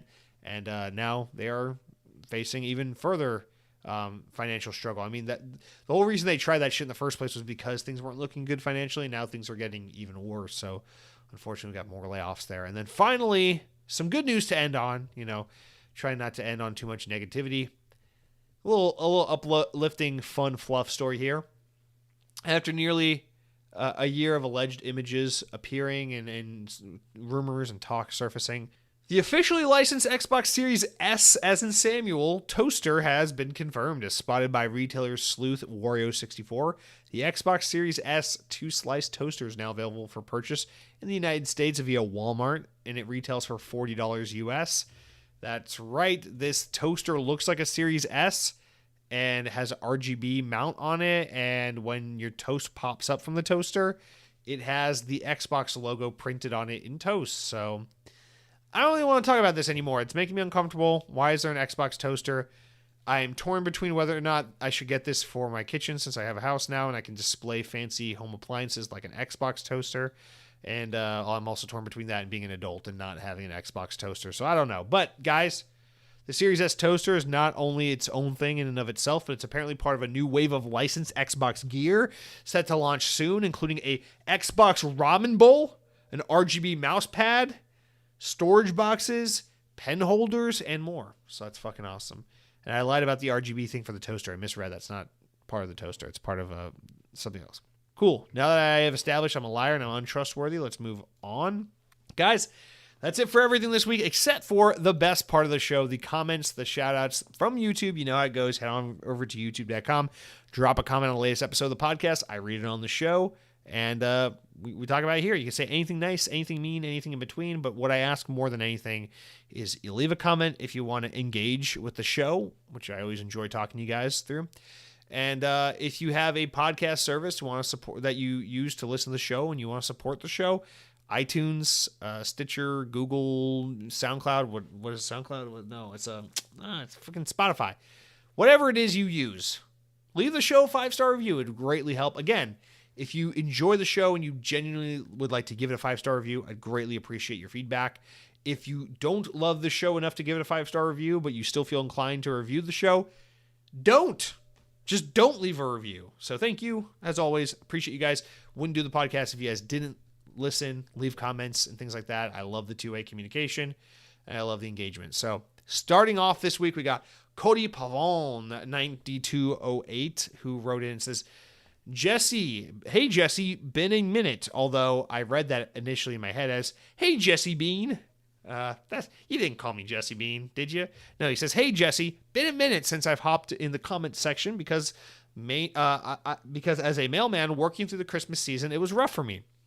Just want to say I've stayed listening week to week, and through a lot of the rough days I have had your podcast, a lot of the rough days I had your podcast, it didn't fail to put a smile on my face. Thank you, Jesse. I hope you have a fantastic 2024 in your brand new home.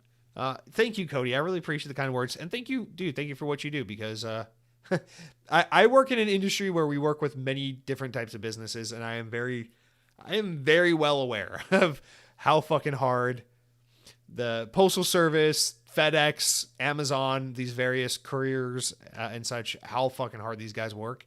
And you guys make the fucking holiday season happen. You guys are how Grandma gets her Christmas card all the way up in Connecticut so she doesn't feel like I forgot about her, and how, we're able to connect with one another, send presents, send holiday cards, stay connected with distant family and friends, and appreciate it, man. Thank you for working hard. And I know it sucks when everyone else is off and you're out making stuff happen. So cool. Thank you, man. And thank you for listening to the podcast. I am above all, again, that's that shit. I literally smiled when I read your comment, not to get too mushy, but showed it to my girlfriend, and I was like, you see this comment? I was like, that's why I do my podcast. Because genuinely, man, like that shit means the world to me. Like when I was in college, fucking like waiting tables on Christmas Eve night and getting home at like 2 a.m. on Christmas Eve, like the stuff that like kept me insane and kept me in good spirits was like having an hour-long drive home and being able to like listen to like Greg Miller and Colin Moriarty like talk about poops on like Podcast Beyond back in the old IGN days and stuff like that. So like being able to give someone that kind of experience with my stupid fucking podcast today in any shape or form is literally what it's all about for me. So I appreciate you writing in, and hope you have a wonderful year as well, Cody. Shout out to 2024. It's going to be a good year. Get that blood pressure medication. That's what I got to do this year. Arctic Chief writes in and says, hello, Jesse. Hello, everyone. I know we're not supposed to apologize for not commenting, but I'm sorry anyway. Arctic Chief, that is strike 2. I will come to your house and swipe all your toilet paper so you'll have a poopy butt if you do that one more time. You said, I've been here every week, but the last few weeks I've had to work Wednesdays, and that messes up on me submitting my comment. I always listen day of, and then I re-listen again on Wednesdays to refresh my Xbox On news. So I'm sorry I missed the last few weeks. Arctic Chief, I think I genuinely you may be entitled to compensation if you were listening to Xbox On not once a week, but twice a week. So I deeply apologize for that, but also thank you so much. You said, on to my actual comment, though. Hey-o, new year. Hopefully everyone had a good and safe time. I was able to play through both Spider-Man 2018 and Miles Morales, 100% completion on both games. Now ready for Spider-Man 2. I watched my friends play through the entire Mass Effect trilogy back on the Xbox 360, and watched my brother play through the entire Arkham games. So now my question for you is this. If you watched a friend play through them, start to finish, do you feel the need to play them for yourself as well? I never played the games I mentioned that I watched. This is a really good question. I tried to think about this a little bit because I read your comment right as I was like getting in the car, leaving the office, heading home. And so I was like thinking about it for a little bit. I was like, this is a really good question. First of all, shout out to Spider-Man. Glad you're enjoying those games.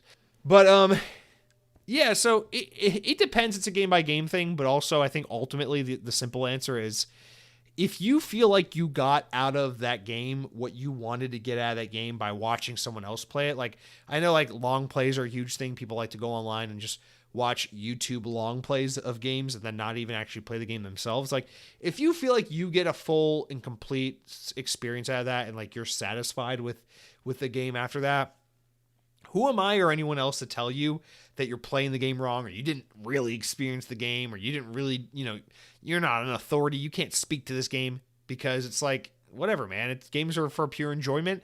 And if you garnered enjoyment out of that experience and feel content with moving forward, then like, that's all that fucking matters. But that being said, technically you didn't play the game.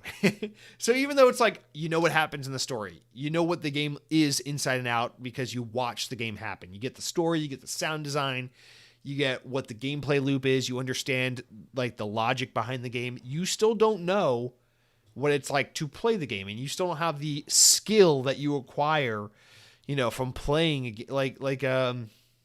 Like, you never acquired the skill to do like combos as Batman. You never got the skill in Mass Effect to become good at, I assume, the shooting, because I know the series becomes more and more of a shooter as you get to 2 and 3.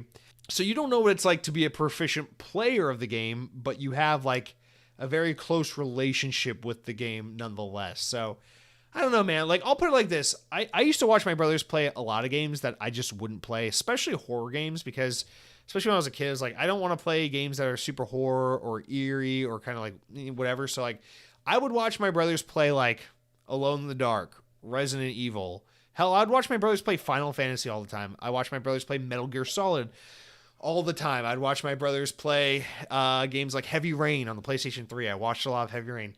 But all these games I just listed, I never played.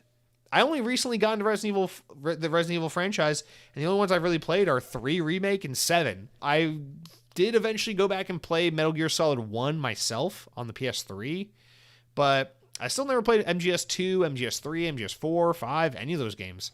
But a lot of these games I feel like I have a deep understanding of and experience with, because between my 3 other brothers that did play these games, I spent so much time watching them play it. So I get that feeling. Like, I will probably never go back and play Heavy Rain. I will probably never go back and play Dino Crisis or Alone in the Dark. I will never go back and play Siren. I will never go back and play Painkiller or something like that. Like, I'm just thinking of like games. Actually, Max Payne were some of those games. I never played Max Payne 2. I watched my brother play it. But I played Max Payne 1, and I will play Max Payne 2 when the remastered collection comes out. But the point is, a lot of these games, it's like, I'm okay with the fact that I'll never play these games. But I feel like I have a deep familiarity with Metal Gear Solid 2 and Final Fantasy 7 because my brothers play these games, and I was around them all the time, and I watched them a lot. I feel content knowing I'm not going to play Final Fantasy 7. I want to go back and play Max Payne 2. I want to go back and play, eventually someday for myself, Resident Evil 2. I'll play the remake, or Resident Evil 4, another game I watched but never played. So like it's a case by case thing, right? I would say like if you're watching someone play something that's like almost entirely narrative driven, like a Telltale game, or like As Dusk Falls, or like, something like that, like one of those choice based narrative games. If you watch someone else play it, it's like, that's pretty much, especially if you play it together, where it's like you make the decisions together, like, oh, let's choose B, and you play it together as a team. Those games especially, it's like, you don't really need to play them yourself. But I don't know, man. I feel like the more gameplay focused the game is, the more there is the more value there is still to extract from playing it yourself. So maybe like Mass Effect is kind of a gray area where you're like, I'm satisfied. I saw the whole story through the end. I don't need to go play it. I'm good. But like, you're playing Spider-Man right now. You played 1 in Miles Morales, and you're about to play 2, right? Those games are narrative driven, but they're also heavily gameplay driven. And I'll say, as someone who's also played 2018 Spider-Man and Miles Morales, if I watched someone play those games like as a movie, that'd be fine. But if I wasn't the one feeling the satisfaction of swinging around New York City, punching bad guys in the face and doing all the shit you do in that game, making spider gadgets and throwing spider bombs and shit like that, I would sure feel like I got shortchanged, because the fun of Spider-Man is not just how cool the story is and how good the visuals look and how great the sound design is, it's how good it feels to play that game. So the more gameplay oriented it is, maybe I'd say, the more it's like you kind of owe it to yourself to go back and play it. But again, it goes back to what I started with. I think if you feel like you got a satisfying, complete experience out of just watching it, I mean, that's all that matters, really. You know, I don't know. Halo the ultimate example. Actually, Halo's not the ultimate example. Mario's the ultimate example. Can you imagine watching someone play Mario Galaxy and being like, oh, I saw someone play Mario Galaxy start to finish. I don't need to play it myself. I'm good. No, bitch. You play Mario Galaxy. That's the best game of all time. You play Mario Galaxy. But great question. Thanks for writing in. I'd be curious to know what other people think about that. I don't know. I mean, more and more these days, like watching people play games on Twitch, on YouTube, it's a bigger and bigger thing. And then, of course, we all grew up, you know, watching our friends play, sharing with our brothers, taking turns playing, things like that. So we all have many experiences growing up, right, where we watched someone else play, or we shared, or we didn't have a complete solo experience playing a game. And so I'd be curious. I know my girlfriend often likes to watch me play games. Like she won't play it, but like if I'm playing a game, she'll watch and be like, oh, I was enjoying that game. Like Red Dead Redemption 2. When I played Red Dead Redemption 2, that was a fucking 50-hour movie for her. She didn't want to play it. She wanted to watch me play it. And then it inspired her to go play Grand Theft Auto 5. And then she played all of that by herself. But she didn't want to go back and play Red Dead Redemption 2 because she felt like she already gotten everything out of it by watching me play it. But then she went and played GTA 5 and was like, damn, that was a good game. So I don't know. It's just, I don't like to put a hard, fast rule on anything. It's like, who am I or who is anyone to tell you what the proper way to experience something is? It's like cocaine. They say you're supposed to like snort it, but like personally, I prefer to rub it in between my toes. I just think it tastes better that way. All right, let's move on. Wookie808 wrote in and says, I wish Xbox would release a competitor to the PS5 Pro. The obvious solution is to do a Series X Pro. It's all you have to call it. It doesn't make sense to do a Series S Pro, but the Xbox Series X Pro needs to be on the level of the PS5 Pro. And that would be smart, in my opinion, especially with GTA 6 right around the corner, and so many people will get a PS5 Pro just to play that.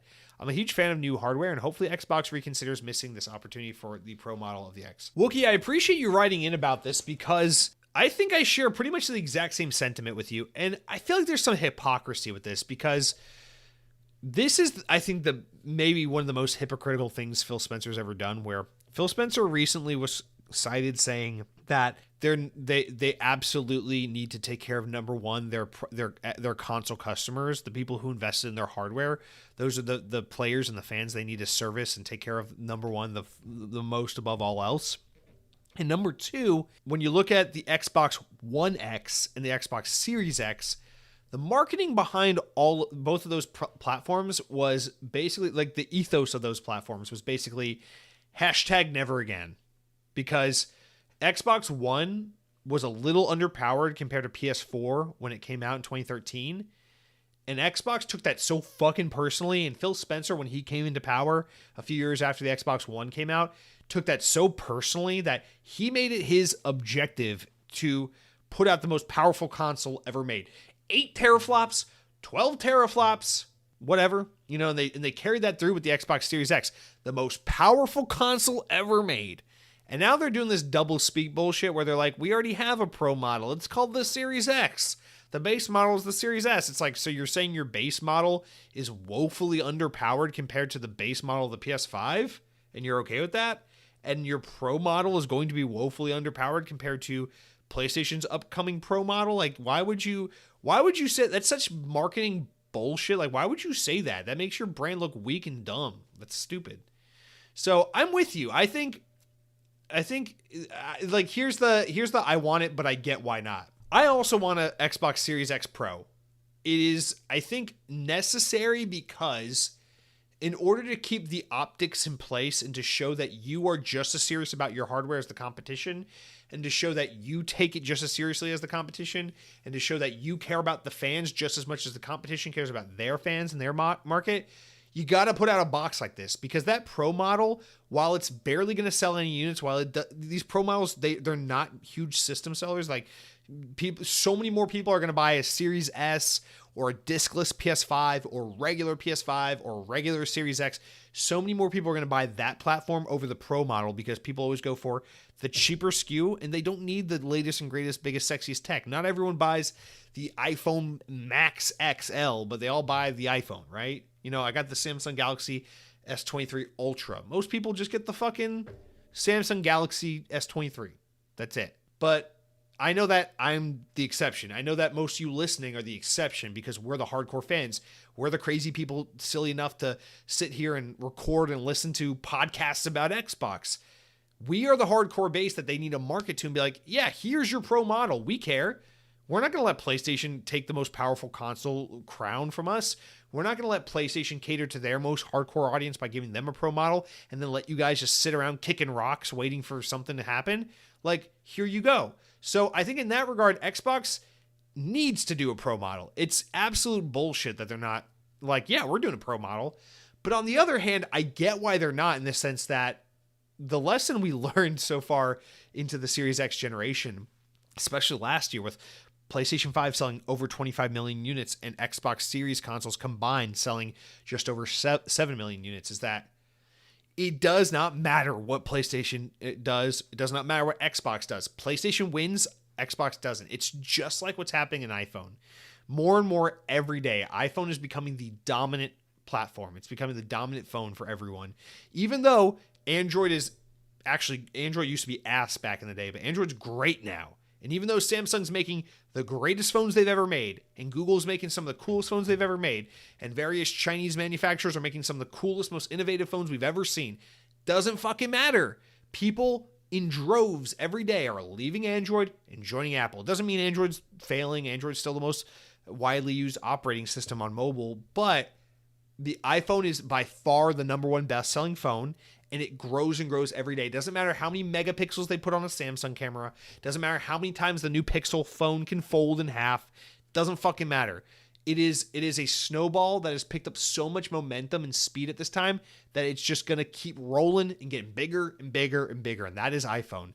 Nothing you can do about it. It doesn't matter that iPhone is boring as fucking hell, hasn't had a single innovative feature in like fucking 7 years at this point. Doesn't matter that the last 5 iPhones have looked the fucking same and done nothing special. Doesn't matter because iPhone is a great product. It is a super reliable product. It has a great user experience, and the messaging has gotten away. It's past the point where Apple can control it, just like for PlayStation, it's past the point where Sony can control it. PlayStation is the de facto place to play video games if you want a home console gaming experience, not Xbox. Doesn't matter how many Game Passes, doesn't matter what great games they come out with, doesn't matter how pro their next console is. People are just going to naturally go. I got a coworker who was on Xbox, then Xbox 360, then Xbox One. He had the fucking Xbox One. And then he subscribed to Game Pass, said, Game Pass is awesome. Played a bunch of games on Game Pass. And I said, yo, you going to pick up a Series S or X? And he goes, yeah. And then he bought a PS5 and now he doesn't play Xbox anymore. I don't fucking know what to tell you, man. I don't know what to tell you.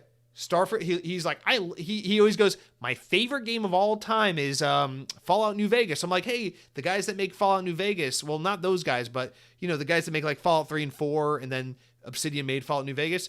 Well, they just made a new game called Starfield. You know, if you like Elder Scrolls and Fallout, you'll love this game. Also, the guys that made Fallout New Vegas, they're an Xbox-owned team. So now they're going to make Xbox-only games. So, like, the Xbox Series X should be a really good console for you. He goes, I don't care. And he bought a PS5. And it's like, and that's obviously one little anecdote that means nothing in the grand scheme of things. But I think it is wholly emblematic of, like, what's going on in the world, which is just that we're at this, like, and I hate to use the stage and maybe the phrase, and maybe I'm using it wrong, but the late stage capitalism. This is the thing where it's not about real competition.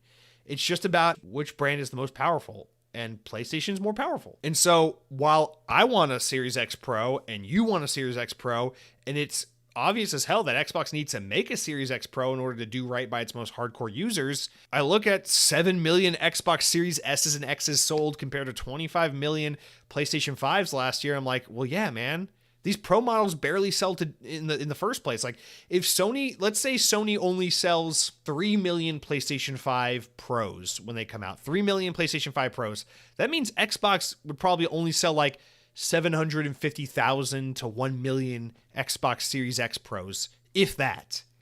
And so if you're Xbox, you're like, why are we going to spend all this money and time R&Ding this mid-cycle refresh that's not going to sell enough to justify its existence?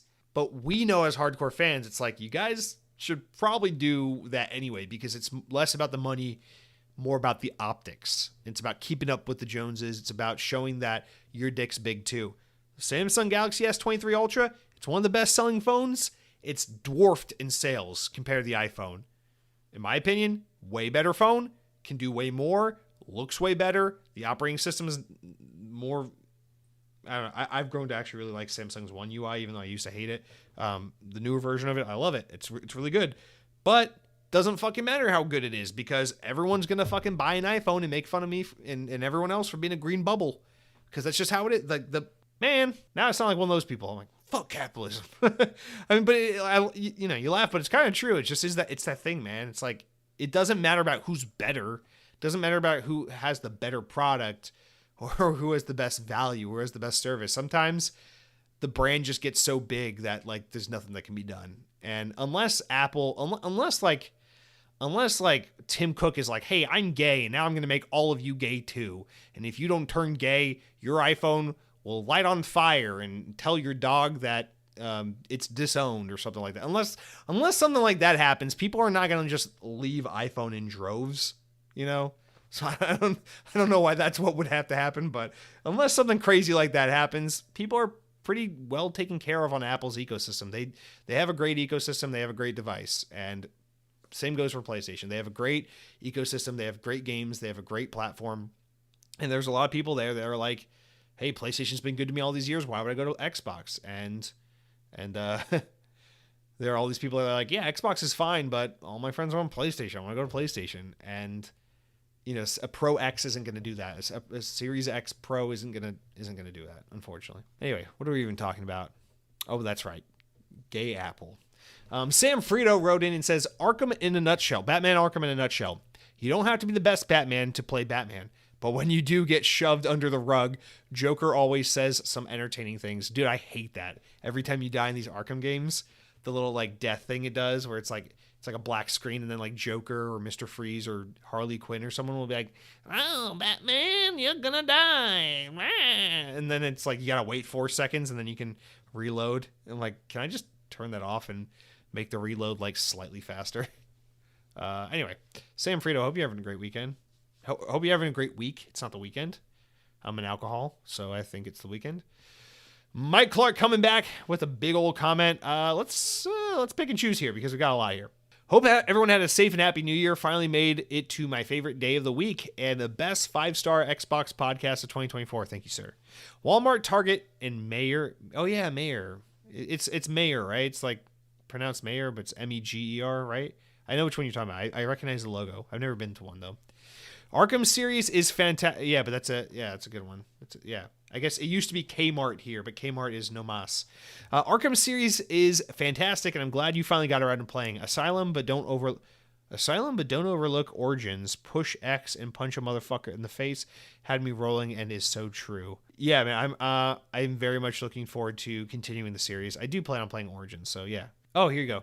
He said the new Like a Dragon, Warhammer, Alone in the Dark. Oh yeah, we're getting Warhammer this year too. Alone in the Dark games look pretty badass, along with Hellblade 2 Avowed with Chest Hair are the Xbox games I'm most excited about for 2024. Hope they have another developer direct sometime in early 2024. Well, boy, have we got good news for you. Yeah, I love this. She said, you saying you not liking Hellblade proves you are dumb, lack chest hair, and why you don't have a piggly wiggly winky face. I love that. And by the way, I didn't say I don't like Hellblade. I liked the first Hellblade a lot. I played the first Hellblade. I talked about it on this very podcast. I enjoyed it quite a bit. I'm a fan of Hellblade. I just don't think it necessitates a sequel. That's all I'm saying. Finally got around to looking at my end of year numbers on Xbox. Played 368 hours. My top 5 games were Master Chief Collection, Wasteland 3, Like a Dragon Ishin, Outer Worlds, and Darksiders, with Gears Tactics just missing out. It's a pretty good lineup. I really want to play Wasteland 3. Every time I try, it doesn't click with me, but I really want to make it click. Oh, here, you kind of talked to something we just spoke about. Does it really matter having the most powerful console? Has not helped the Xbox as a brand at all, so let the Xbots on Twitter worry about that stuff. It's the games that count, baby, and that's where I hope Xbox continues to focus. I agree, but I agree, but only to a point, because it makes Xbox look bad if they don't have a new premium console, but PlayStation does. And it's just, I guess it's one of those things where it's like, Xbox needs purely goodwill and no badwill. So it's like anything that could be negative press or spotlight like that, you want to avoid it. Although I do think you're right. I think the overwhelming majority of people really just don't don't care at all if there's a pro console or if it's the most powerful or whatever. I think you're right. Gonna keep asking till it happens. So tell us about this live show you're gonna start doing. Great show and have a fantastic week. What live show do you want to do? Please tell me what your ideas for a live show, like live stream a show on Twitter, or like live stream me in the shower because nudity is becoming more and more okay on Twitch. Like, what are you asking for? And then you said, P.S. Ben Shapiro is my Jewish spirit animal. Oh, because he... Okay. All right, well, thank you for writing in. Mike Clark, hope you're having a wonderful week, and God bless you. God bless us all, one and all. All right, we got a doubleheader from Cronky here. Some good questions, followed by a round-out comment from Headhunting Halo, but we'll get to him in a minute. Cronky says, Starfield will not have a cyberpunk-style redemption arc. I called the negative reception towards it the second Microsoft bought Bethesda, and I'm calling this now. The Xbox tax is real, not because of conspiracies, but because of historical fact. If a game is high profile and is hated, Halo, Starfield, and if it is low profile, it can be very quietly enjoyed, Sea of Thieves, or ignored. Here's to 2024, the year that Stalker is the only game Xbox affiliated that will be well received, but I suspect quietly so. Avowed never had a chance. Stalker 2 is going to get 10 out of 10s from every outlet if it comes out this year. And I don't mean this to be mean, because I'm very sensitive to the shit going on between UK and Russia, because unlike most people, for some reason, let me back that up, because that sounds really cucky.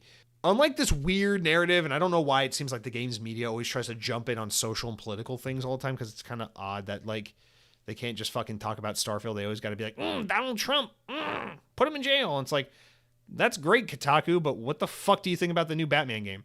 But I will say, there seems to be like this weird, like, you gotta pick a side. Is it Israel or is it Palestine? Is it Russia or is it Ukraine? It's like, man, I care about the lives and the humans a lot more than I care about the countries and the leaders and things like that. So I will say this. I am sympathetic to the people of Ukraine and the people of Russia. Vladimir Putin can suck a fucking dick, choke, and die. And, whatever. I don't give a shit about that guy. But the people of Russia, who most likely don't want to be at war, feel bad for them. But that being said, we see games like last year with Atomic Heart, like, kind of get like controversy over the fact that it's a Russian-made game, even though it's like probably just made by a bunch of guys who are well-intended, who just wanted to turn their passion and love for video games into their career. Same thing with Stalker 2, where it's like another one of those games where it's like, I'm super sympathetic to the people working on that game, the conditions they've had to work in to get this game done. Like, it's fucked. Their situation is heartbreaking and is so screwed up and shouldn't have to be that way. And I think that game looks like it will be great on its own merit, but I am pretty sure that Stalker 2 will be one of those like 9 out of 10, 10 out of 10 from every outlet kind of games, because for some reason the games media is so obsessed with sticking like social and political opinions and everything. So they're going to be like, it's made by a Ukrainian developer. 10 out of 10. The struggle's real. So, like, again, I'm not trying to make light of a very serious situation that's happening over in another part of the world. I'm trying to poke fun at the games industry, because the games media can't fucking look at a goddamn Harry Potter game without trying to make it a trans issue, or, freaking, we can't talk about Baldur's Gate versus Starfield versus Cyberpunk without it turning into fucking free Palestine. So it's like, okay, calm down, IGN and Kotaku. You guys put your fucking panties back on, okay? Okay, real adults are talking here, and what we want to talk about is how much wood could a woodchuck. Okay, but yeah, no, I agree. I think there is enough proof that shows that something seems to be up. Where if you believe in a thing called an Xbox tax, I'm not here to say you're crazy or you're a conspiracy theorist or anything, because you're right. The writing seems to be on the wall. I just choose to continue to believe that this is not a real thing and that people are better than that. And I think there will be a breaking point. Listen, if Indiana Jones is a 6 out of 10 and Avowed is a 7.5 out of 10, and then PlayStation doesn't have any games this year, so I can't tell you what ratings they would get, but I assume it'd be 9s and 10s if they put out a game this year, then I'll be like, okay, you know what? Fuck it. The Xbox tax is real. But I'm trying to like not buy into that because it's I have enough things that make me mad for no reason. We don't need more things to just, well, not even make me mad because I don't care. But we don't need more things to just drive like division and hatred. So I'm going to just sit here and pretend the Xbox tax is not real, and that Indiana Jones is going to get an 8 out of 10, an 8.7 out of 10. That's the review score. Calling it now.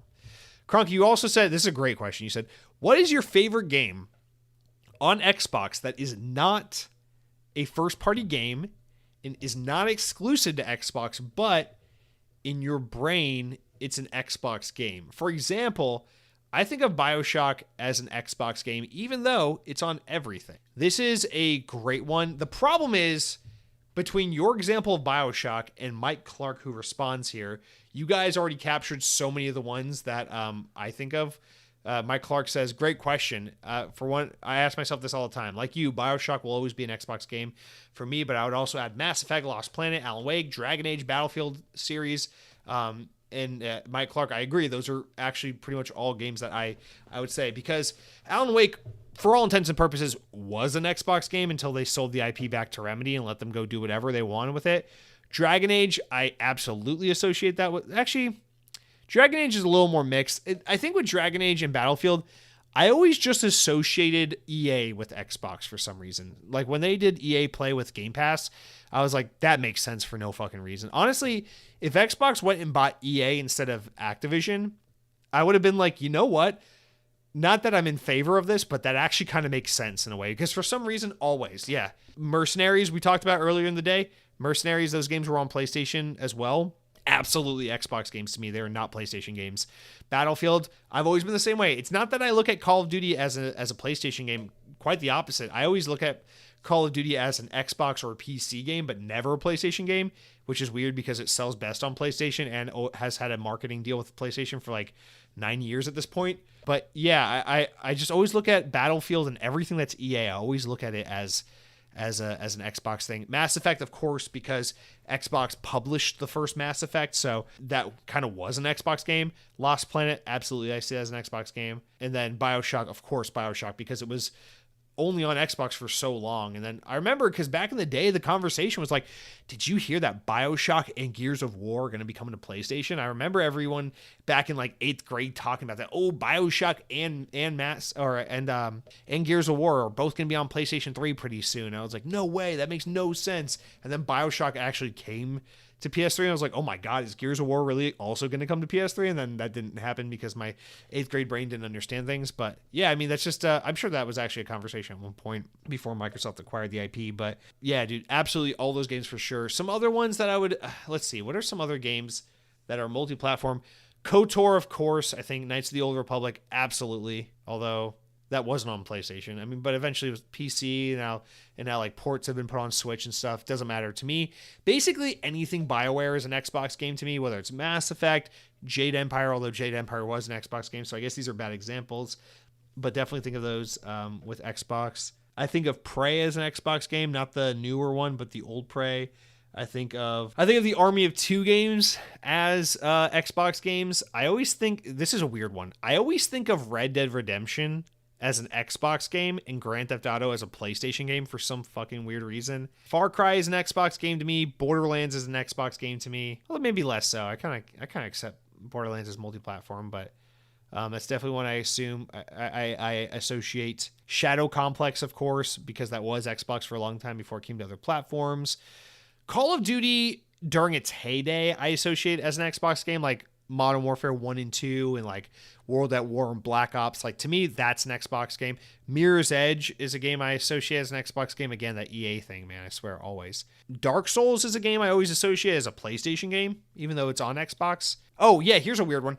For some reason, Rock Band, so Guitar Hero is an Xbox game and Rock Band is a PlayStation game. That's a weird thing that I always associate. Anything but, so before Microsoft bought Bethesda, anything Bethesda was an Xbox game to me. So Fallout 3, Oblivion, Skyrim, those games, absolutely Xbox games, not PlayStation games.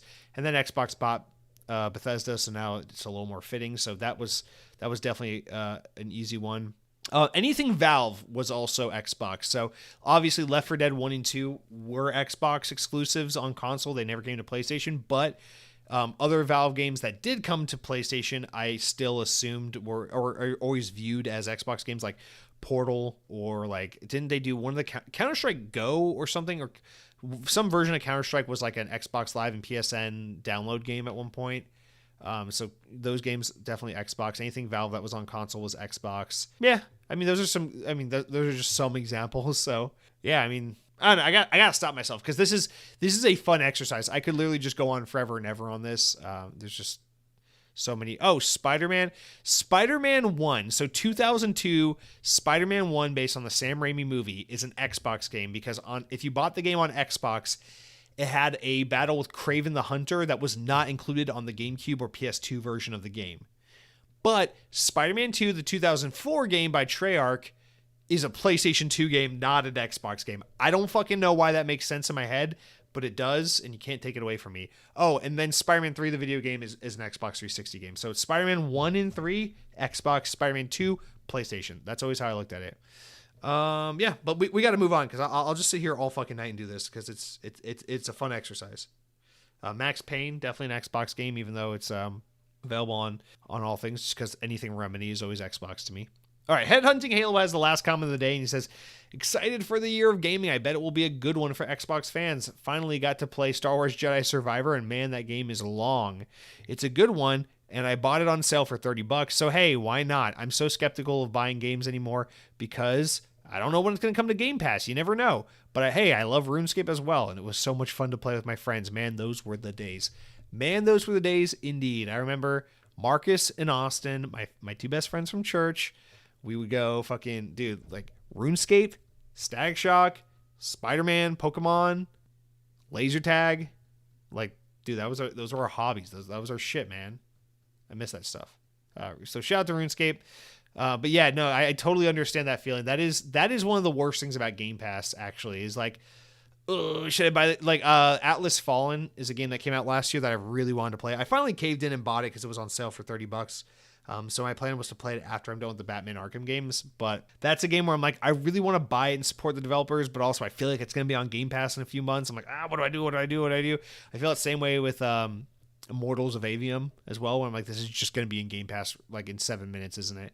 So I totally know that feeling. It's so stressful, but sometimes you win some, you lose some. Sometimes you just got to bite the bullet, buy the game. And if it comes to Game Pass, feel good knowing you support the developers, I guess, you know? But anyway, thank you for writing in. Thank you all for writing in. Thank you all for listening. That's going to do it for our podcast this week. Xbox On, a PlayStation podcast, of course, about all things Nintendo. But yeah, next week's podcast going up a day late on Friday to accommodate the developer direct.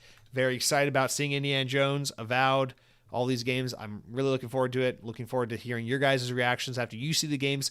Feel free to write in Thursday if you want to drop a comment on this episode of the podcast about what you thought about the developer direct, so that I can then use that comment in next week's podcast and we can mix it in with my thoughts.